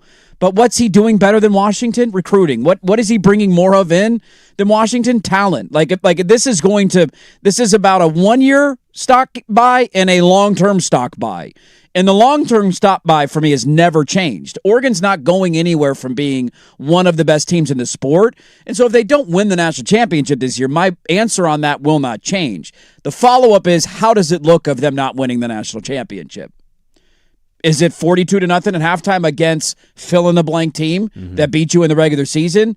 That's a very difficult spot to find yourself in. 2 years ago, I said that'll never happen. No way that happens again. And then it happened again. And if it happens 3 years in a row, then some legitimately hard questions need to be asked, because it's just, you can't say these are just outliers of how is this happening. This doesn't make any sense. It's happened 3 years in a row. This is becoming a problem now. And it's funny, somebody texted in the last segment, an Oregon fan, he was like, man, I hate to admit this. I'll just paraphrase because I can't find it. Yeah. He's basically like, I hate to admit this, but when Mario was here, we always killed him for losing the games that he wasn't supposed to. But what did Mario seemingly always do? He'd get up, they'd be ready to go for big games. Now, and I know not all of them. I get it. You won at Penn State. You beat Ohio State. No doubt about it. Mario didn't get to the playoff. He did not. But the playoff also wasn't 12 teams I know, then. And Lanning would have been in the playoff with a 4-team. Well, maybe not 4-team last year, but 2 years ago they certainly would have been in a 4-team field. They were close in the last year, the 4-team with the UW They games. absolutely They were. right in the a 1 win away from going, right? So they were in the and they would have been in a 12-team playoff format that year. It's just, I'm not saying that Lanning has never gone up for a big game and won it. You know how I feel about Lanning. If It's Lanning not a criticism, loses to a 3-9 team this year, that's the thing, is it sucks to lose, right? After a certain point, you're like, all right, well, we're getting our butts kicked. It's questionable. It's puzzling. I was confused. I did not expect Indiana to do to Oregon what they did. Nobody did. I didn't expect Ohio State to do what they did 2 years ago. Nobody did. You also saw Mario choke away the Stanford game at home, right? Remember that one? I was there in person. I remember it well. And then beat Ohio State the next year. Right. At Ohio State to follow that up with a 3-9 loss a loss to a 3-9 Stanford team? Yeah. I hear what that person's saying. I'm not trying to make a Mario over Lanning argument. It's that is something that Mario is known for. And Lanning has it in the regular season. He has massive wins in the regular season. But the way that they've ended the year the last 2 years it's jarring. Yeah, and prior to last year, what did Mario have? Fair. And that's totally the fair. playoff is how a lot of people are dictating all of this conversation. A lot of it is viewed through people, yeah. Lanning needs to, and I mean no disrespect here, but also the reality is college football fans don't care that you beat James Madison. No, it doesn't count. And Texas Tech, there you go. That's a good win. They dominated Texas Tech. They dominated. That was a good defensive Texas team, Tech. and you beat them they 26-0. There was never a doubt. That was a no-brain. That game's over when it was 6-0. You could see that. You just can't be getting your ass whooped every time when you do the rematch thing. And that's my point of this year. If you don't win the national title and you look back and you say, man, you got to the semifinals and Georgia beat you on a field goal, damn it. I can live with that and lay my head on the pillow every night and say, we're in a good spot. We're not going anywhere. This guy's fine. It's a difference between if you get to that spot again and it's Georgia and it's 28-0 in the first quarter. How does that happen again? I know you're a better team than this. It doesn't make sense in my head. Poll question is up, by the way, and I don't know if Mario's run last year has helped reverse Duck fan feelings about him, so maybe he wins this. But poll question is up. Which college football coach would you choose? Lincoln Riley, Steve Sarkisian, Mario Cristobal, or Kalen DeBoer? Ooh. This is interesting because in our bubble, I think the answer for a lot of people will be Lanning. And I hate to throw this at the Lanning end. Freeman one. I still don't have an answer. It's I was very thinking about difficult. this yesterday, and It's I'm very like, difficult. damn, dude. There's arguments on both sides. I get both of them. What coaches of these top 10, Who's under the most pressure? And Lincoln Riley, by the way, is not even in the top 10. It has but to we be. could throw It him in has there. to be Lane because of how everything has happened. Yeah, But 8-4 year one at LSU would be a disaster. If you remove the LSU pressure, you remove the ditching your team before the playoff, right? If we just can take him and put him to a side and say that's the universal agreement, right? I think it's your boy. Is it more than Sark at Texas? If they don't make the playoff in back-to-back years with Arch Manning, wow, they don't make the playoff. They didn't make the playoff last year. I know they weren't in the playoff. Yeah. Yeah. That's the fun part is you can, again, also make an argument for so many guys on this list in this top 10. Even Kirby Smart, people are like, yo, what's going on? Yes, Georgia fans. You can't win titles anymore. Georgia fans are already doing it. Like, why can't they haven't won a playoff game in 3 years? Don't go to the Sugar Bowl. Just stay away, keep dude. losing. Kiffin and all the pressure there. Yeah. DeBoer, what if DeBoer goes 8-4 again this year? That's what a lot of people are projecting He's right like now. He's like a 19th in a preseason starting top an 25. unproven quarterback. Good luck. All right, one more bit of college football. I'm gonna have some fun in the final hour. I got some random stuff I'm gonna throw at you guys. But the Big 12 wants to do something when it comes to ranking playoff teams, and I don't understand it. We'll get to that next on The Fan.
Last one on this because it is an interesting question at the fan text line 503-864-6326. Where do you fall on the we lost to the national champs versus if for Oregon we shouldn't lose like that anytime? Yeah. What mood am I in for the day?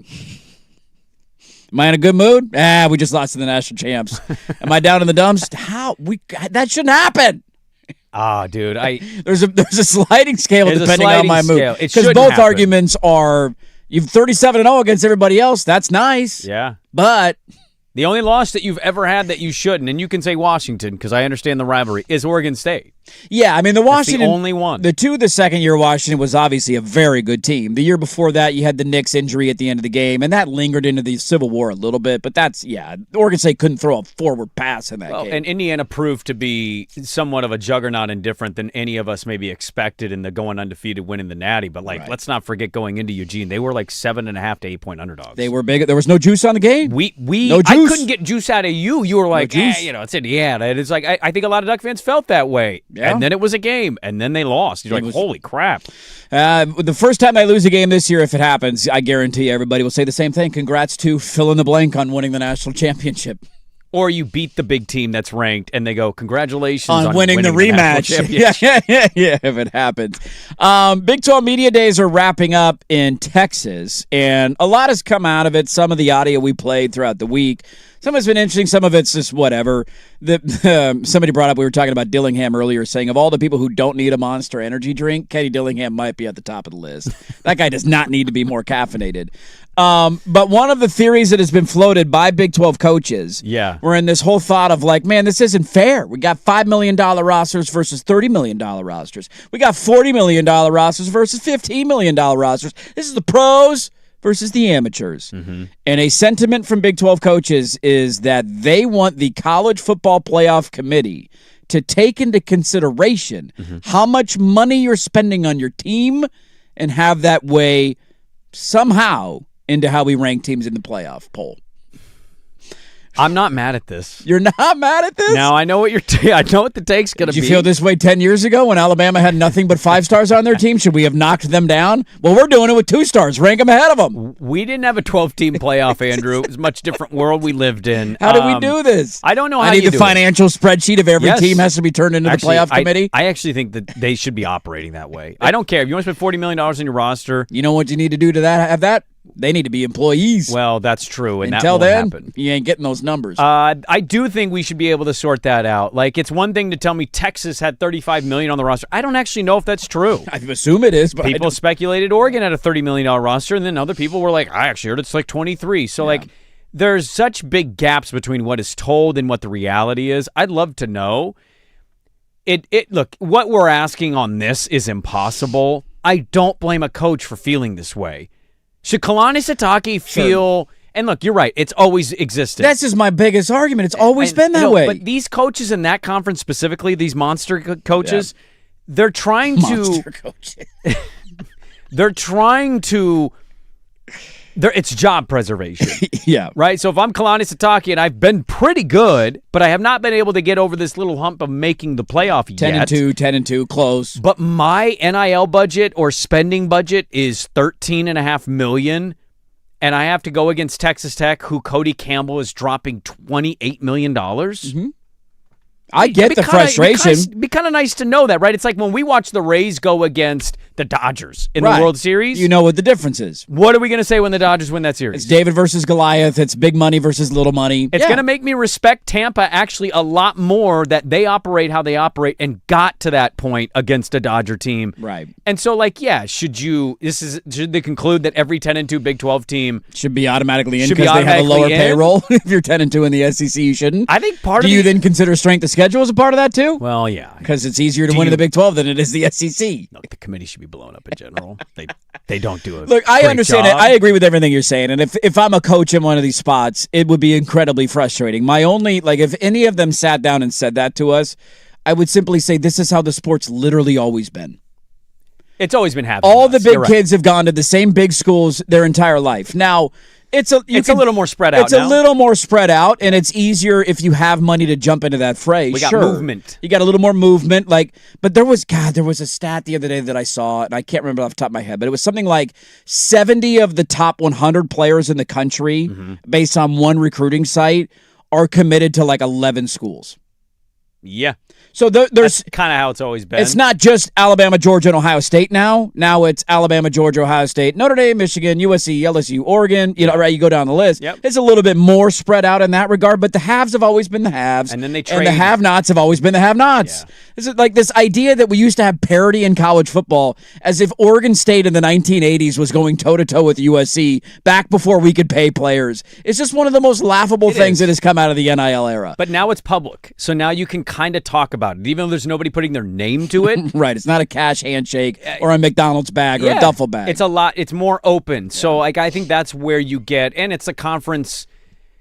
It's a conference full of monsters who want to be relevant, and they just largely haven't been in the grand scheme of it all. Yeah, you're looking for your fit, and how do you mix into this big sport? I understand all that. I mean, if you wanted to talk about overhauling the committee in general, I'd be super open to that. I don't know what metrics fully you change or tweak or improve, but the committee has done no favors for people. And I think largely, I think most college football fans, whether you're pro or anti-expansion, I think most college football fans utterly despise the playoff committee. They don't find their reasoning to be logical. Their explanations never line up with what their actions are. Right. They tell you it's these metrics and those metrics, and then it feels like it's not. So I don't blame Big 12 coaches for bringing this as an issue up, and also the committee has been terrible. It's one of the biggest reasons why, if you want to make an argument to me of an expanded playoff, it's one of the biggest arguments for it, of coming up with a system that takes them out of the equation. Yeah. And essentially, as we've gone through, like instead of conference championship week, it's play-in week. So in the SEC, the top 3 teams, you're automatically in. There's no ranking. There's no debating. You were in the top 3 rankings in the SEC conference. You're in the playoff. Congratulations. Yeah. 4 plays 7, 5 plays 6. The winners of those 2 games, congratulate. It's settled on the field, and it's not left to this debate of, and this would exist in every conference and even the group of 6. I'm with you there. If you can make that argument to me of getting rid of the committee, I'd be fully on board with it. Last college football note, and then we'll go on and have some fun in the final hour. I'm going to give one piece of advice to friend of the show, not really, but kind of, James Franklin. We've had a lot of topics over James. He's a friend of the program? I think so. He's given us a lot of content over the years. He did another interview. Oh, the buzz is building. This time with The Athletic, and he keeps talking about Penn State. And I would just give him James, I know you're listening. You're a friend of the program. Move on. It's over. His stance this time was, I stayed at Penn State too long, which... He wasn't feeling that way last year when he thought his team was going to be the best team in college football. When you brought everybody back and you ranked in the top 5 in the preseason, you weren't thinking to yourself, damn it, should have walked away 2 years ago. Yeah. Hindsight, just move on. You've broken up. Your ex-wife has moved on. She's got Matt Campbell. She's in love with Matt now. Let her have fun and have kids with Matt. Jerseys. They got new jerseys. They got a new logo. They got a revamped stadium. You're doing Enter Sandman. Yeah. Like, you got a hokey dancing with you. Move on. It's a new start. Embrace your new start. Boy, you want to talk about fascinating seasons. I'm rooting like hell for him, to be honest. I want Virginia Tech to be good. Oh, I do too. I think it's great when Virginia Tech is one of those, like, hey, they're a top 15 program. Them hosting Miami in a night game, and it's like Miami's number 4 and Virginia Tech's 12, and they're the underdog. And I want that. I want that in my life. I do too. From Michael to Marcus Vick, I want the Vick brothers back. Is there another Vick out there? I think that was it. Do they have Michael a kid Marcus Vick? Was it. Does Mike have kids? I don't know. He's coaching college football now. He is. That's right. Is he still at Sacramento State? Is that where he was? No, it's not Sac State. I forget where. One of the other small schools. Alcorn or something. Yeah. I want them to be good too. I also don't know. He jumped into it so quickly. Can you make an argument taking the year off would have been the better move? Yeah. Because he got fired mid-season, so you can make, he kind of did. He did. Yeah. He did, but like half the year off. He didn't. Yeah. Should he have waited 1 year? I think the answer to that question would be how much faith do you have in Virginia Tech? Because if you're a true believer in that job, jump at it. Because you don't know what's going to be open next offseason. Yeah, you do. Well, jobs will be open. A lot of jobs are going to open. They are open every year. But Yeah. do you have faith in, hey, like the ACC's gettable, man. Like with Texas, Clemson's on the way down. fire Florida State Sark, blows. and then kick around the They idea would of not Franklin. hire. There's no way you could fire Sark for James Franklin. Right?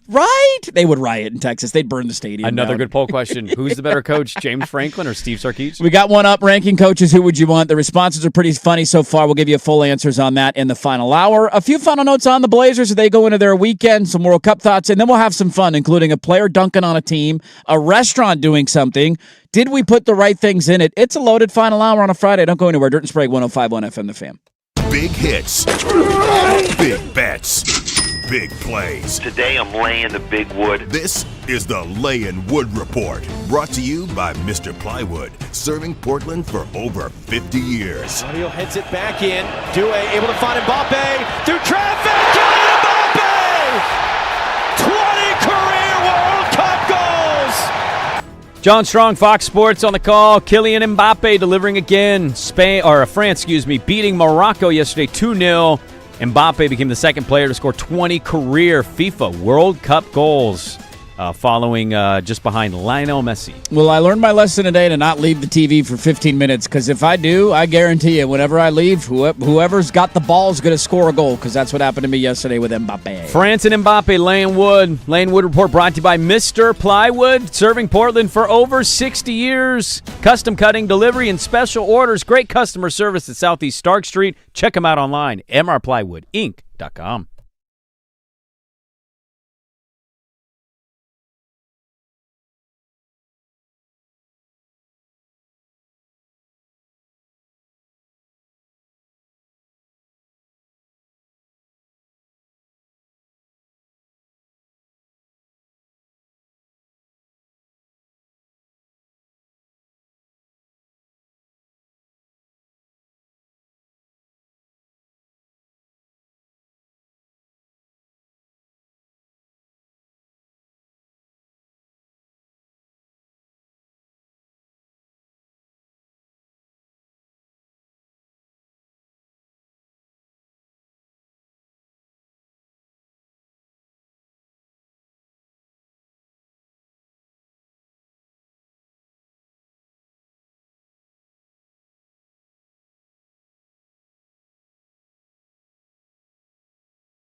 Now, from the George McCoy at Warren Allen Sports Desk, a Sports Center update on the Fan Sports Network, 105.1 FM and 1080 AM. First on the Fan, Blazers Summer League team dives into action for the first time tonight, taking on the Phoenix Suns, 8 o'clock on ESPNU. Without any draft picks this year, the focus is on last year's number 1 pick, center Young Hansen. Second quarterfinal match of the World Cup, ready for SoFi Stadium in Los Angeles this afternoon. 12 p.m. kick on Fox 12 Oregon between Spain and Belgium. The winner advancing to the semifinals to face France, who defeated Morocco 2-0 yesterday. Spain the favorite, minus 360 on the money line. Gentlemen, semifinal action from Wimbledon this morning. Jannik Sinner just took the first set from Novak Djokovic, 6-4. The winner will take on second seed Alexander Zverev, who was a straight set winner over unseeded Brit Arthur Ferry. Jason Swigert from the George McCoy at Warren Allen Sports Desk. Don't call your mom, call George McCoy at warrenallen.com. This is the Fan.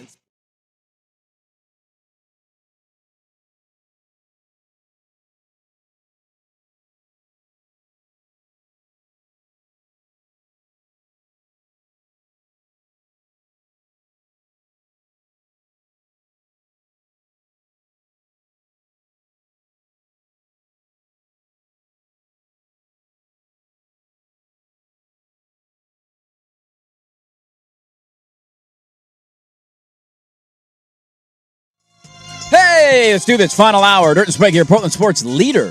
105.1 FM, The Fan, 1080 AM, the Odyssey app, live on YouTube. You know what happens when you miss something? It is not good. So let's do it now. How about if you text Zach, Z-A-C-H, to 503-864-6326. You have a chance to win a pair of tickets to go see Zach Bryan July 25th at Autzen Stadium, 1051thefan.com for complete details. Again, Zach Bryan, Autzen Stadium, July 25th. It's my wedding anniversary. Text Zach, Z-A-C-H, to 503-864-6326.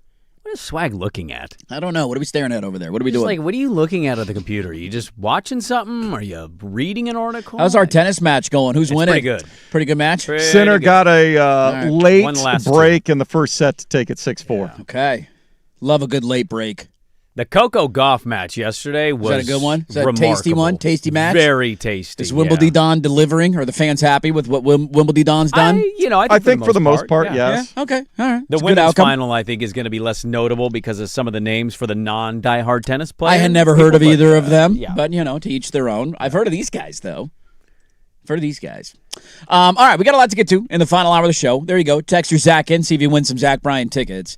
I want to have some fun here. Let's start. We'll get to a couple of Blazer tidbits and a little more World Cup as we'll preview the weekend ahead. I have a controversial thing happening with a coworker right now. Oh, yeah, what? To that. Let me tell you about it. You want to bury the lead here? You want to get right to it?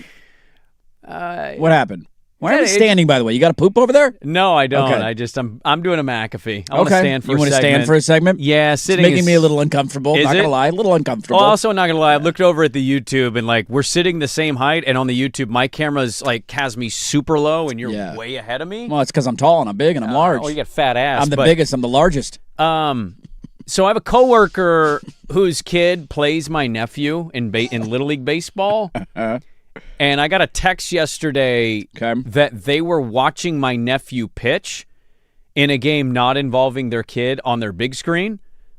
And I simply responded with, are you scouting? Because they're going to play each other. We have a scouting report going on for what age of baseball are we talking here? 8-year-old baseball? 8-year-olds, dude. That's a problem, dude. Yeah. That's a problem. Yeah. The brand man scouting your nephew? I didn't name names, but since you said it, he might be scouting my Does he need to come in here and defend himself? Now, look, the brand man is very confident and very braggadocious about his coaching abilities.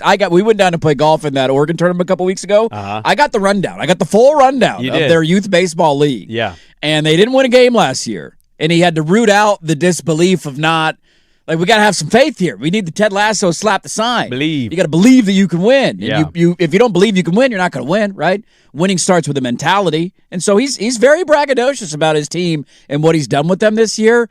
Scouting 8-year-olds is a problem. Well, also, he's not the head coach. Oh, is he the hitting coordinator? I don't know what his technical term, assistant? Assistant to the regional manager? Yeah, but like I say this. I went to the game a couple weeks ago because they were playing each other. You should ask for film on his son. No. Return the scouting favor. I'm not going to. This is unfair. Why does one team get to scout, but the other team doesn't get to scout? Well, his kid. Show me the tape. His kid and my nephew are actually friends. And how's his curveball? I heard the Brandman's team pulled the upset on the old number 1 team. Ooh. So they've gotten into the championship. Okay. And now my nephew pitched like a no-no, so they won in early innings, 10-run rule, get out of here, see you later. Bye-bye. And so this is like a championship, all the I marbles? think we have a championship in this tournament, this eight-year-old baseball tournament. Are they going to get giant rings that don't fit their fingers? Probably necklaces that they chains. wear with their walk-up music. Yeah, with their sunglasses that are bigger than their faces. But the Brandman, I noted, like, he's real, like, hands-on shoulders of kids, like, hey, bud, hey, bud. You know, he was real hey, budding people. He's a big hey, bud guy. You know, hey, bud. Don't get discouraged. Hey, bud. Hey, bud, let's go, bud. Hey, hang in there, bud. Hey, come on, keep your head up, 9 a.m. start. We're a little sleepy. It's okay, bud.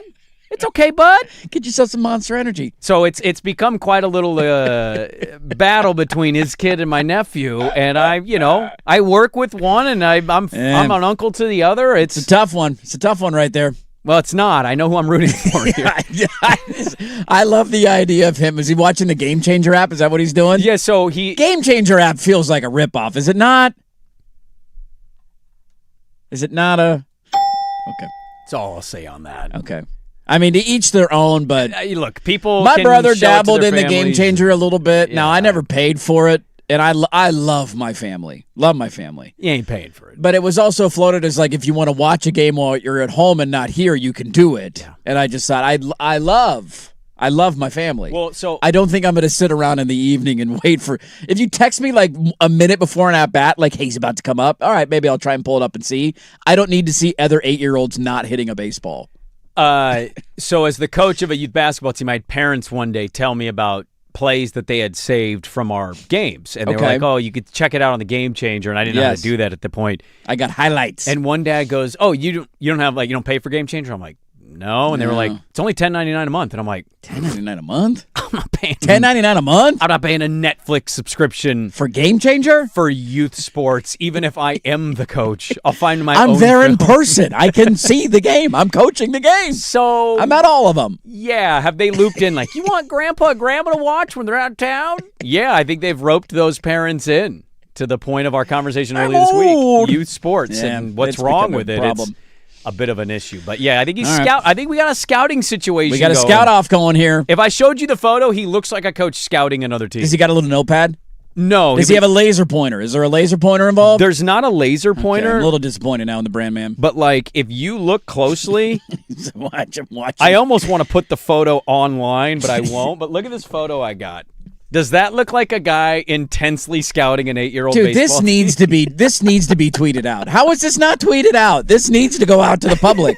He is absolutely scouting on the Game Changer I feel app. like he has a notepad somewhere Yes! on the table. Yes. That needs to go on social media, please. There's nothing offensive there. Any kids' faces in the picture, just blur those out. No, it's just from the umpire you get to view. see the umpire. You see the umpire's butt. I did not have on my 2026 card of life what's going to happen. I didn't have the Hera crossover into the Sprague family. It just didn't have Baseball it beef happening. brewing between the Spragues and the Harras. We'll see if what happens between my nephew's team and his kids' team. To the victor go the spoils. Good luck this weekend in your 8-year-old championships. How would you feel? So we just recently acquired Ja Morant. I'm not sure if you're aware of that.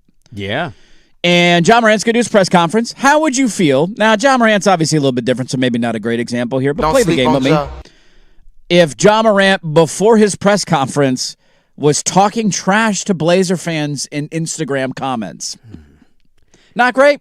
I'm probably 26% surprised it hasn't happened, actually. So, this has happened to a team and a player. It's Paul George? It is not Paul George, but it is somebody involved with the team that Paul George is involved with. The Boston Celtics put out a welcome Mitchell Robinson Instagram post. Yeah, that hurt Knicks fans' hearts. Yes, right? He's it's a rivalry. Very beloved player. He was beloved there. They just won a title. He's one of the guys that was a casualty of the cap space. They sent out a post saying "Big Country takes on Boston," and it's him and he's holding up his photographed jersey. Yeah. Celtics jersey, all that. Yep. A Celtics fan jumped on the page and responded, "He better be great, otherwise he'll be remembered for missing 2 free throws against us." This is a Celtics fan. Be remembered for free throws. Right. Buddy, he just won the title with the Thank Knicks. He'll be a Knicks legend forever. Somehow Mitchell Robinson sees this. He's probably tagged in the post. I don't know. He jumps on and says to the Celtics fan, now correct me if I'm wrong, he now plays for the Boston Celtics? Correct, yeah. He says to the Celtics fan, "That's cool, still sent that ass home, remember that." And everybody's like, dude, you play for us now. I mean, but he's not wrong. He's not wrong. I'm on his side here. We're on Mitchell Robinson's side, yeah. If it's exactly the same situation, we're except defending it's the player in this case. Yeah. Yeah, you have to, What are right? you jumping at him for? Right, he's a member of your team now. He's a pretty pivotal member. Yes. They need rebounding. They need a size. They need a big man. And by the way, yeah, horrific free throw shooter. One of Very the worst bad. we've ever seen exist. Very bad. They did hack a Robinson in the finals. But you cannot deny the rim pressure defense he applies and the offensive rebounding ability. He's going to give you so many second chance looks. Yeah. What are you doing popping off in the comment section anyway? Get out of here, dude. It's terrible. Who do you think you are? Shut up. I saw that one. That one made me chuckle out loud. I'm rooting so hard for the 76ers this year. Are you? Yeah. Oh, yeah, dude. Yeah. Yeah. Me too. Yeah, stuff like Philly that. winning would be fun. I also like Embiid. I know he's quirky and he would drive me nuts if he was a Is he Blazer. gonna be a Sixer? Who's taking that contract on? It's 2 more years after this year. What's he making? $60 million a year? I think it's going to be, I think it's 62, 63, and then 67. Who's trading for that? 52, 62, or 57, Yeah, 62, and then he's got a player And option he's opting in. for $67 million. Unless somebody's going to sign him to a 2-year, like $80 million deal, you get 80 over 67. For sure opting. Yeah. He's going to be 34 for the player option year 2, by the way. He's opted into that deal. He's playing 3 more. Good luck. Maybe it's an expiring. That's a hell of an expiring to get rid of. We had a bomb scare yesterday. We had a bomb threat at a place that I will admit, and a little ashamed to admit this, I've never been. In all my years. You've never been. So it's somewhere here.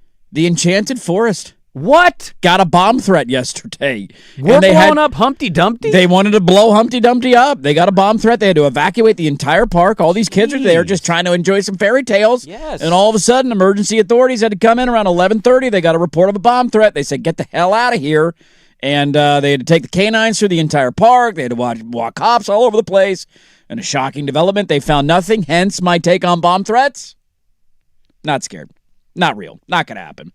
Stick around in the park. No. Hang out with Humpty Dumpty in one of the castles. Wait for the thing to blow over. You'll be fine. You'll be the only one in the park.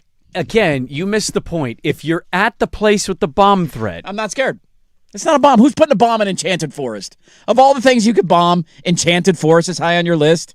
I don't know. Why? Because people are weird. Did they find out who did it? Who did the bomb I don't threat? believe so. Maybe they did. They're trying to. So somebody made a call. I don't think they've been able to find it out yet. Did they star 6ix9ine it? Does I don't anybody know. make threats with letters anymore? The way that like the Riddler did with Jim Carrey, and you Way cut up more letters scary. and put them together. If somebody sent a bomb threat in to a place I was at with cutout letters from a magazine, Yeah. I'd get the hell out of there. So that's scaring you. That will do it. But calling in a bomb threat. Anybody could call in a bomb threat. Yeah. You just say bomb on an airplane. Bomb, bomb, bomb, bomb, bomb, bomb, bomb. What about texting in a bomb threat? No, even less scared. Yeah, it feels It's like even spam. easier. No, it's like this guy's in Algeria probably. He's trying to sell me an iPad too while we're at it. You know, So that happened locally yesterday. I've never been to the Enchanted Forest you've before. never been to Enchanted Forest? I have all my years. I never went as a kid, and then as I got older, I was not the biggest shrooms guy, so the allure wasn't there for me as an adult. And so no, I've never been to the Enchanted Forest. You have adults that go to Enchanted Forest on shrooms. Without a doubt. Yeah. Okay. I think half of the adults at Enchanted Forest are high while they're there. It's an interesting vibe. I'm going to put that up as a poll question. What percentage of adults without kids at Enchanted Forest are high? Why was at Enchanted Forest? Over under 49.5. I think it was 2 summers ago I was at Enchanted Forest. Mm-hmm. Were you high? Answer the question. You're on the stand. I wasn't on shrooms. Were you high? I don't think I saw a single amount of adults without kids. That's a yes. That's a hard yes. was walking through trees with It's a good talking place to get wolves. high, right? I get it. I mean, there's mushrooms all over. It's castles. I don't believe I was. I don't believe I was. Sure you were. I don't believe I was. I think any adult to get through the Enchanted Forest has to have something in there. It was a little depressing. I mean, like I had a good time, but like also like there wasn't that many people there. And I went there as a kid, like when I was 7. Right. And I don't think anything has been Nothing's been changed at all. No. It's still what it was all those Everything. years ago. I mean, there were characters who half their paint was chipped off, and I'm like, well, are we gonna replace this? Swag, have you been to the Enchanted Forest? I went when I was a kid. Did you go when you were a kid? 150 it was years ago. open when you were a kid? Yeah. Wow. I don't mean that as a shot. I just didn't know it was that old. Yeah, when did the Enchanted Forest open up? Do you remember it opening? Or was it around when you were a kid? No, it was there. I just remember it there because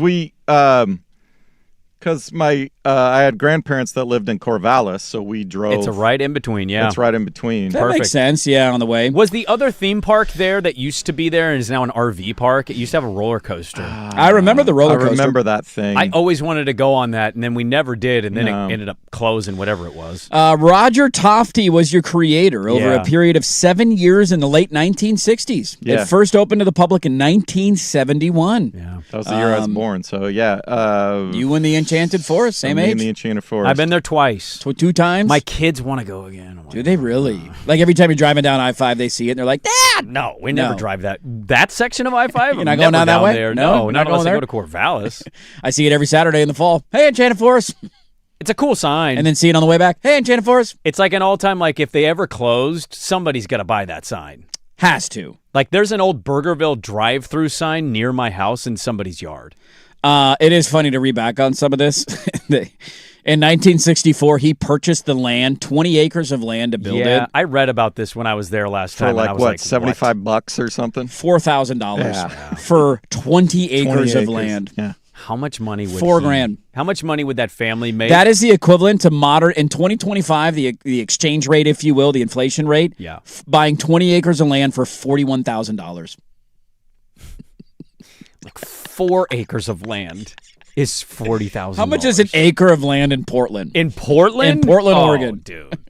I don't know, but my Redfin, because I sometimes have land on the filter, it'll show me like 1 acre in Portland of crappy land, and it'll be like $180,000. I'm like, what? The average price of a sought-after acre of land, the average price is $576,000 per acre. Jeez. No, that can't be right, right? That seems can't a be bit right. high. That seems a bit high. Anywho's, everybody's okay. There was no bomb. Everybody's all right. You can go back to the Enchanted Forest, and I need to check it out. Maybe I'll take the kiddo there. You're never going to Enchanted Forest. Did the kids have fun? Is it fun for kids?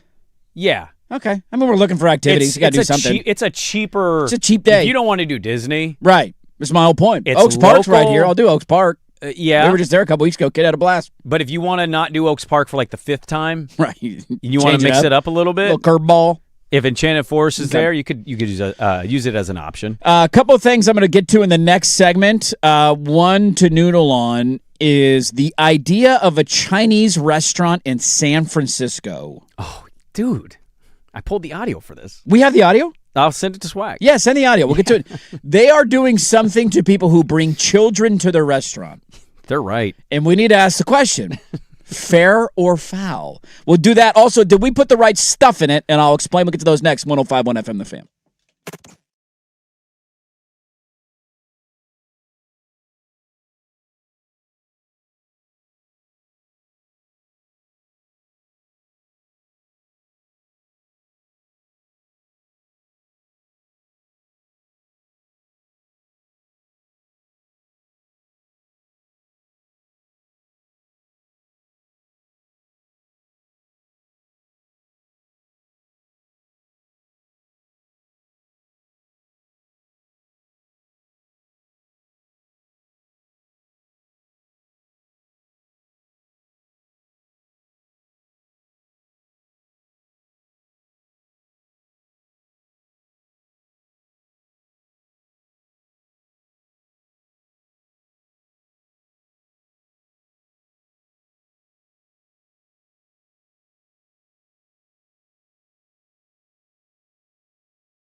Now, from the George McCoy at Warren Allen Sports Desk, a Sports Center update on the Fan Sports Network, 105.1 FM and 1080 AM.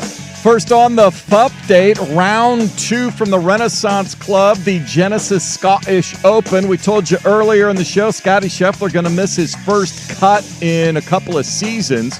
But Rory McIlroy tied for the lead at 9 under par with Tom Kim and Jordan Smith. Rory still has 6 holes to play. Woo! How about this for progress? I actually think I would enjoy this. This is right up my alley. Let's see if it's up yours, Dirt.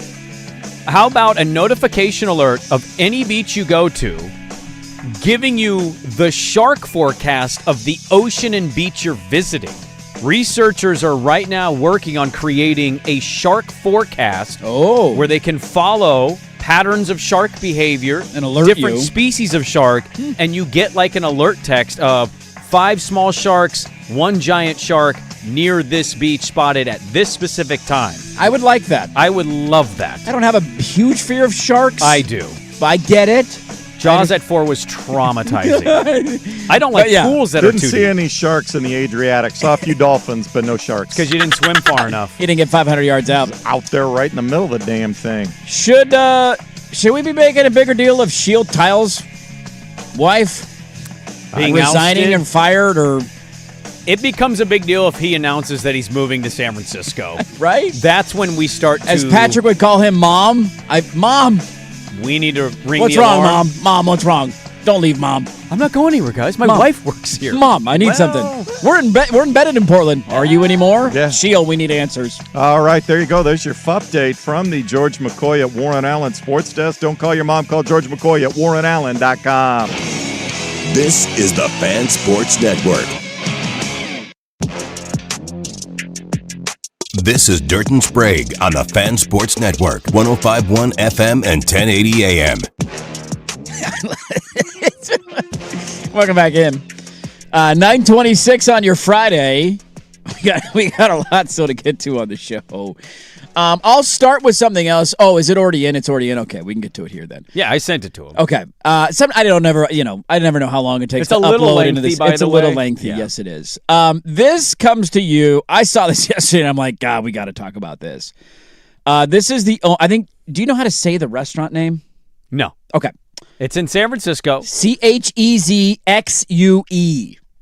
I think it's Zoo is how you say one of them. Chezu? Something. Well, Shezu. CHEZ is Shay. Shay. I think it's Shezu. XUE. Zoo. Yeah. So Shezu. this is from the CBS affiliate in San Francisco. Now, before you play the cut, because I edited it, just teed up with he has created a policy. Yes. That's caught a lot of eyes, and he starts with explaining what made him want to create the policy. There's a child lying there getting changed, getting their diapers changed, right next to another customer who looked mortified.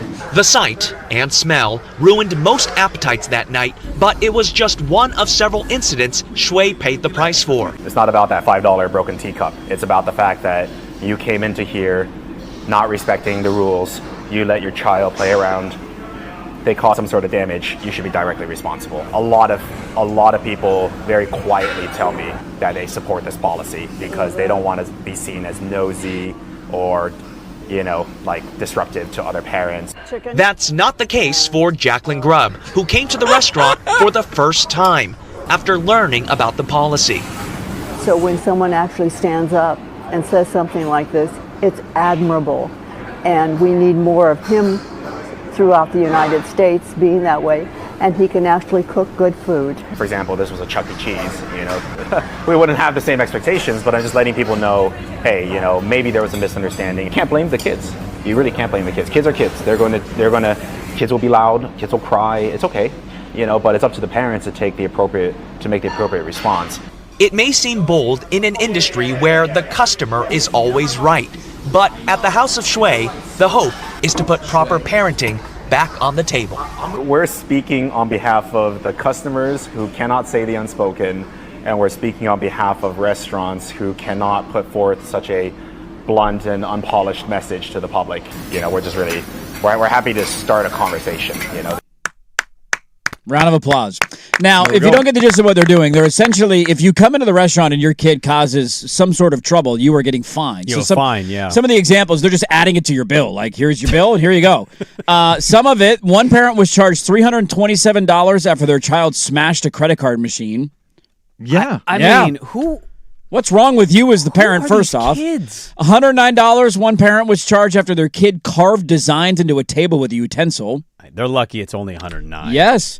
One kid, you heard the teacup one there. A kid dropped and smashed a teacup. That can happen. $5. Hey, you got to replace a teacup. You broke the teacup. You got paid for it. Yep. How is this controversial in any way, shape, or form? I mean, I know how it is, but it shouldn't be. And if it is controversial to you, I feel like it says more about you than you're willing to acknowledge.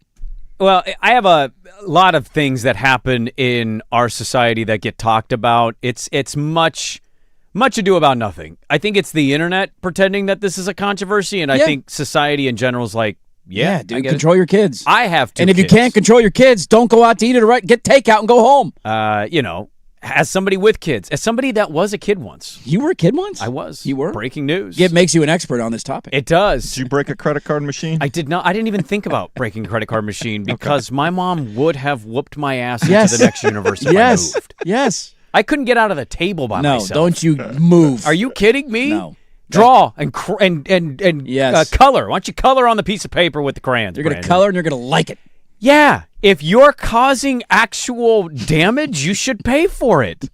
This isn't controversial. No. I actually don't think anybody thinks this is controversial. These are people who comment on neighborhood alert pages and say, did you guys hear that loud bang at 1:30 a.m.? Anybody can see what's going on? Did you hear that sound? There's a cop going down my road. What's going on? What's happening? Somebody get arrested? Like, there's people that are really posting it, but largely nobody cares. Yeah, I don't know about you guys as parents, and everybody's a little bit different, right? I consider myself somebody who is super sensitive and aware to my surroundings when I'm out in public, and I don't like being somebody who disrupts you go out to dinner one night, you're looking for a nice night out with your wife. It's not your fault that I decided to bring my kid and my kid's going to ruin your experience. I'm very aware of that stuff. Like, we've been to a restaurant before. We went to an Italian place in Selwood a couple weeks ago, and Teddy was like shouting stuff at the hostess, and it was cute for a while. And then after a while, I'm like, dude, we need to get no. Let's wrap up the food, put it in boxes, and we're going. He's not behaving. This isn't going well. And that's a part of having a 2-year-old. I'm not upset with him. He's being 2. It was a roll of the dice. We're trying to get him more used to being out in public. But also the other people who went out to dinner did not sign up to hear my 2-year-old yelling for an hour and a half. That's not fair to them. And so I think like this, when I hear stories like this, it makes my skin crawl. Because imagine changing a kid's diaper next to the table. What is the matter with you? Handcuffs, prison, immediately. Why you would do that? There are bathrooms with changing tables. Lock these people up. This is your fault. And now you're going to turn around and get mad at the restaurant owner? Imagine you're sitting down for dinner. You're on a date with your girlfriend, or you're out for a date night with your wife, and you look down 3 feet away from your feet and there's poop. I'm livid. Yeah. I'm absolutely livid. And I might say I'm never coming back here again, even though it's not the restaurant's fault. Like, I don't know. I saw this story. One, we need to talk about this because it's hilarious. And 2, more people need to be called out for their lack of awareness in public and understanding that the world does not revolve around you. Revolve. You are not the center of the universe. There are other people here, and their lives also matter, and you need to take them into consideration. But you're kind of proving my point. Like, who is the person that chimes in? Actually, well, the only reason I think change that my kid's diaper. Somebody and did. Why'd you do it? Yeah, there are people that are bad and dumb. My point is, like, society in general, if you took a group of 100 people and you said one of these people is going to change a diaper at a dinner table at a restaurant, I'd say, yeah, I can see that. It's another to say 99 out of the 100 are going to tell you, that's not correct. That's not a thing. Don't do this. Don't do this. Like, that's what we're dealing with here. There's actually no issues with being fined outside of, like, if your kid is talking, like, take Teddy. I hear what you're saying. It's not the end of the world. I get it. It's not the same, but yeah. I'm also vigilant the entire time of this makes me uncomfortable. I'm probably a little over it too. Like, your kid makes a joke and then they make it again. Okay, and then the third time you're like, come on, man, like, not funny anymore. You're good. Not you a joke. Read the social situation. Yes. We're being a little too loud right now. Those are teachable moments. Yes, but nobody is going to disagree with your take of, like, don't change Don't take a the dump on the floor. diaper at the restaurant at the table. Go to the restroom. Yes. Or they have changing vacate. pads in a lot of men's bathrooms now, too. They do. We've made progress. They do. You can take them into the men's room. Yeah. Change them right there. I think this restaurant is going to suffer no consequences of this. In This fact, is I just think gonna it'll actually be good for business. I'd Well, you imagine. just heard one of the ladies Yeah. is like, now I really want to be here. Yeah. I wish they would have got one of the dissenting parents in that video so we could have made fun of them. That's the only regret of that news story. I would It have. was my kid that pooped. Yeah. You can't tell me what to do. It'd be funny if the only way they agreed to do it, though, is blurred out voice change. I really thought the poopy diaper was not big of a deal. I promise my name's not Karen, but I changed poop next to the table. Anyways, that was a good one. Shout out to that guy. Sounds like a good restaurant. If you're down in the Bay Area, go eat there. Control your kids, man. Lesson of the day. Do we like what we put in it? I had this in the Magic Hat yesterday, and it made me chuckle. So did you guys see what we did as a country on the 4th of July? We buried a giant 900-pound time capsule. Did you see the fireworks show, by the way, at the 250 thing? I did not. No. Not a good. They had a huge weather delay. They didn't light them off till like 1 o'clock in the morning. And people were pissed, and they blamed liberals on controlling weather. Our space lasers are up again? Yeah. Got it. So I saw the firework thing, and I thought, is there too many fireworks versus having the right amount that looks classy? We had two go off at 1 o'clock in the morning in our afternoon in our neighborhood yesterday. Oh, we had some last night. Pop, pop, pop. Yeah. What? Really? Now? Still? The ones that happened at the 250 at the end, like the finale, it looked like it was being bombed. It didn't look like a fireworks show anymore. It was too like, much over the top. It was just way too many versus like having enough where you can see the colors. Ooh, that was a nice one. I thought it was a little bit much. Ooh, that was a nice one. I love the reactions in real time to fireworks. But a time capsule is always a fun thing to do. I did not see everything put in the time capsule. So we had a 250th time. It was our 250th birthday. Breaking news. And we put a 250. I guess we had a commission that was brought up a number of years ago of like prepare for things for 250 America. One of the things they thought of was doing a time capsule, and so it will not be dug up or opened until the year 2276. So 250 years from now, they're going to open it up. And it's kind of funny to read through some of the stuff that went in there. Every living president sent a letter, a handwritten letter, put it in the time capsule. Do we know what they wrote? We do not. Nobody knows what they wrote. It's all sealed. A deconstructed iPhone. So all the pieces to make an iPhone, but deconstructed. Why? I don't know. So you just think of like little knickknacks in here or there, letters and artifacts, all that, right? Every state was tasked coming up with something to send. Mm-hmm. Here is the list of things that we sent. Are you ready for this? This is Oregon. A commission in Oregon decided. So who decided this? Like, who decided in Oregon to send So stuff? was this under the purview of Governor Kotek? This is under our congressional delegation to come up with, our 8 congressional delegation members. Here's what we sent. This is what they came up with. They sent, let me find it. There was basically like a piece of art, like a little sculpture that was designed by a Native American gal, handcrafted. Her name is Lillian Pitt, I believe.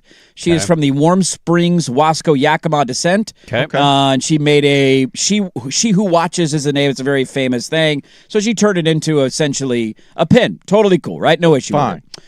We sent a paper ballot in an envelope because we were the first state to vote entirely by mail. Okay. That's kind of dumb. What do you mean that's You're a vote by mail like anti-guy. If you open this in Sprague the 7th in 2276 opens this. Is he going, really wow, a paper ballot? It's like, well, I mean, no, it's not what our state's known for. It's an accomplishment by the state. No matter how debated it is right now for people, we were the first. We were the first. What does an envelope take up in space? Nothing. It's on the side. Why can't you put it in there? It's just crammed in there. What do you got a problem with that for? How about more paper? Sheet music and lyrics for songs about Oregon. In there is the sheet music and lyrics of the Portlandia theme song. I didn't even know Portlandia had a theme song. Dolly Parton's got a song called Eugene, which was a love letter to a festival that she played in Eugene in 1972. She made a song called Eugene, so they put that in there. Matt Carney's Coming Home, the controversial song for Duck fans. Boy, that's a big accomplishment. Where's Louie Kearney? No Louie in there. No Louie. A photo of the late Senator Ava Gordley, who was the first black woman elected to the Oregon State Senate. You better serve to just make like a tape cassette with the music on it versus like the lyric sheet music. Sheets. I tend to agree with you. I'd rather have a right? CD or something. Like a DVD. Something. A sunstone, which is a certain stone that you can only find in Eastern Oregon. A capsule, or the capsule includes a pair of Crater Lake socks. Okay. What? A news article about the Portland fire. A printed version of an OPB article about the Portland fire. Okay. Why OPB? And a map of our topography.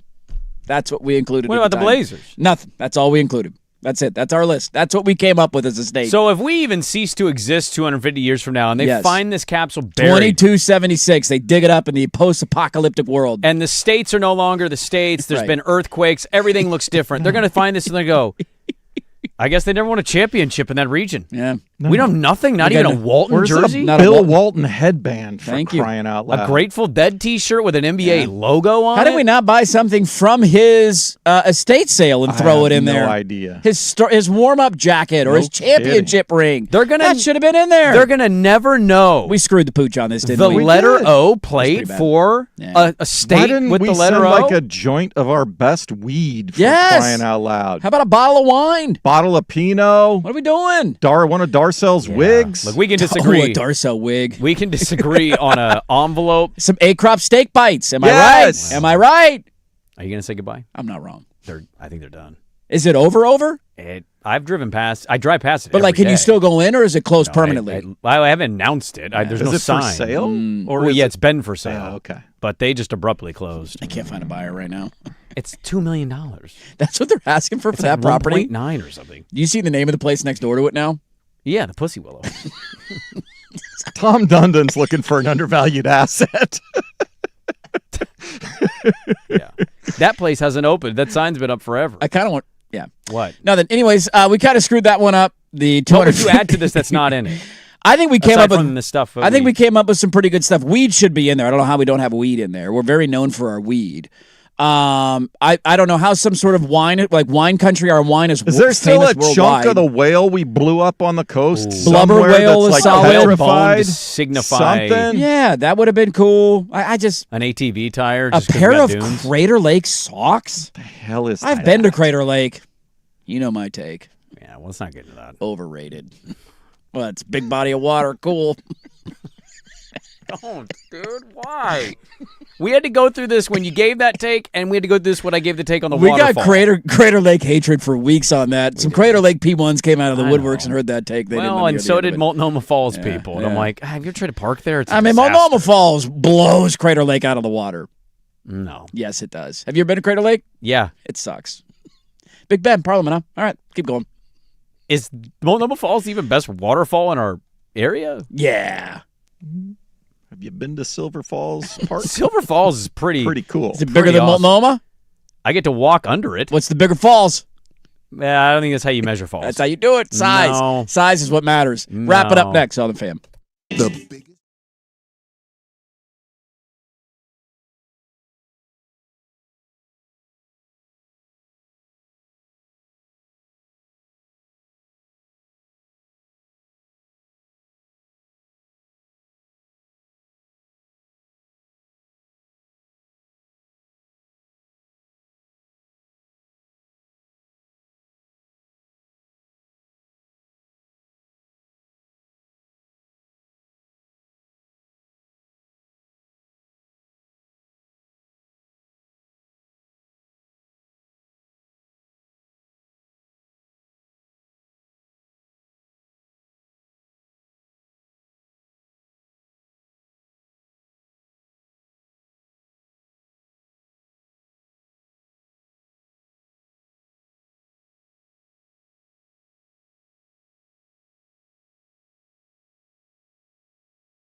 There you go, fist bump on your way into the weekend every single Friday. It's been a fun show. A point of correction, because, we got to be honest here. I did enjoy somebody on the YouTube saying, Dirt says Crater Lake sucks, and then size matters for waterfalls. Fair point, fair. I'll allow it. I will allow it. I should also point out, according to my mom, who listens and texted me, I have been to Enchanted Forest. I just don't remember it. She took me when I was a kid. Yeah. I mean, I didn't remember a lot of it when I went when I was like 7. Maybe if I walked around, I guess it would ring a bell. I don't remember going there when I was a kid. But now I'm kind of eager to check it out after the bomb threat yesterday. It's probably a good time. Buy low. It's like after the food poisoning at Chipotle. There's nobody in the lines. You get a bomb threat. I imagine some open lines are down there this weekend. How many burritos have you had since then? I have not eaten at Chipotle since the food poisoning. Okay. I think I'll go at least a year. Okay. At least a year. A year? At least a year without. There's enough burrito options. I ate it the in my week you neighborhood. got sick, and it was You're totally fine. Amazing. You jumped on it. You got my theory. It's not wrong. Well, I just played the odds. Yeah. It's exactly. Yeah. It's like if a plane goes down, you feel good about your next plane ride. There was just a crash. Sucks to be them. Thank you for reminding me I fly in August. You see the guy in Ryan Air almost gets sucked out of the window on an airplane? I saw that story. Yeah, if he wasn't wearing a seatbelt, they think I guess something hit the window and his window cracked, so his window was open. So that seatbelt, he might have actually been... And then his wife had to hold on to his legs. It doesn't feel like he could fit through there, but I guess that suction's the suck zone, dude. Yeah, I mean, I don't think you're getting fully through intact. I think it'd more be like a head and a, That's not, coming back. Did you see what Manny Pacquiao tweeted today? What's old Manny up to? You mean aside from canceling his rematch with Mayweather? Floyd. Yeah. Is he still running the Philippines, or did he? I don't think he's running it. I think he's a pretty big influential person in it. Okay. People don't really know why this has been put out, but about 18 hours ago, Manny Pacquiao's official Twitter account said, "Was an honor sharing the ring with the great Ricky Hatton." Ricky Hatton died in 2025 by his own accord. He attached a video with this tweet. Okay. And it's him pummeling Ricky Hatton in the head 1,000,000 times when they fought. That's a little weird. Now, is this an actual, I'm trying to be nice, or did he actually hate him and now he's just waiting to take his shots now that he's dead? Well, his caption says, "Honor to share the ring." The video says, I absolutely whooped your ass.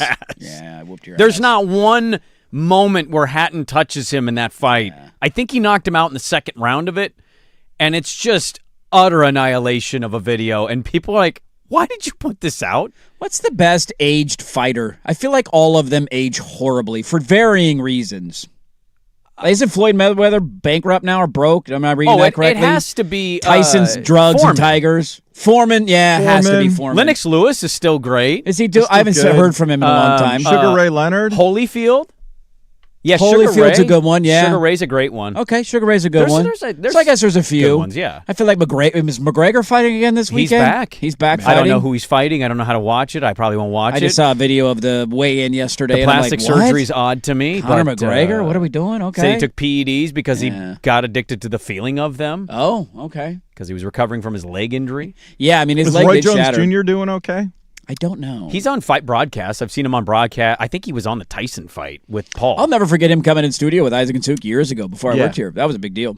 Yeah. He was fighting at the Rose Garden, right? Is that why he came in? Yeah, he came in. Yeah. Was that the Floyd Mayweather fight?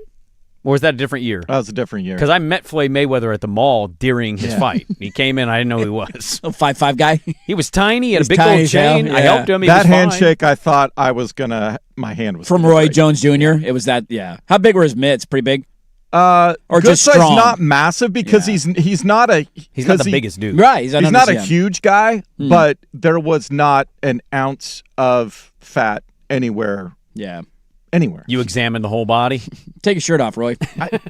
Let me see all the fat. Literally thought my hand was going to be crushed just shaking. Okay, thank you. Thanks for coming in. Thank you. I appreciate it. Thank you. I wish we had more fights here.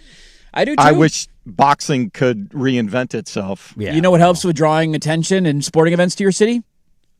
A renovated arena. Well, stop making sense. We got you want to fund a billionaire? No money for billionaires. No money for billionaires. Spain versus Belgium today. I'm on Spain's specific outcome 1-0. I'm on Belgium. I'm going to now, Belgium. Spain does upset. have a 4-0 and 3-0 victory in their World Cup. Oh, okay. So they got so some far. blowout wins. Okay. Yes. How do we feel today? Going Belgium upset. Belgium upset? Yeah, Spain's been flirting with this 1-0 stuff. The Cape Verde game. Think they're playing with their food? Yeah, I mean, not playing with the food. They're good. I think they have not given up a goal. Nobody scored a goal on them. Nobody has scored a goal on them. Until today. Belgium. Do soccer fans like watching Spain's style of soccer? No. Okay. They're like the Iowa. Yes. The Mexico-England game for soccer fan is porn. That's great. It was a great game. A lot of goals, a lot of fireworks. Phenomenal match. Nothing, and then a goal in like the 88th minute kind of sucks. I'm a little worried Norway's going to get neutered by England, and it's going to be like a 2-0 game. Well, England's without one of their top defenders who got a red card in the last game and got a 2-game suspension. Norway feels so much like, how many touches can we get Haaland? Because he'll score if he gets it. Right, give him the ball. So if we take that and limit it, which is easier said than done, of course, I feel like England is kind of sneaking into this thing to win it. What about Argentina?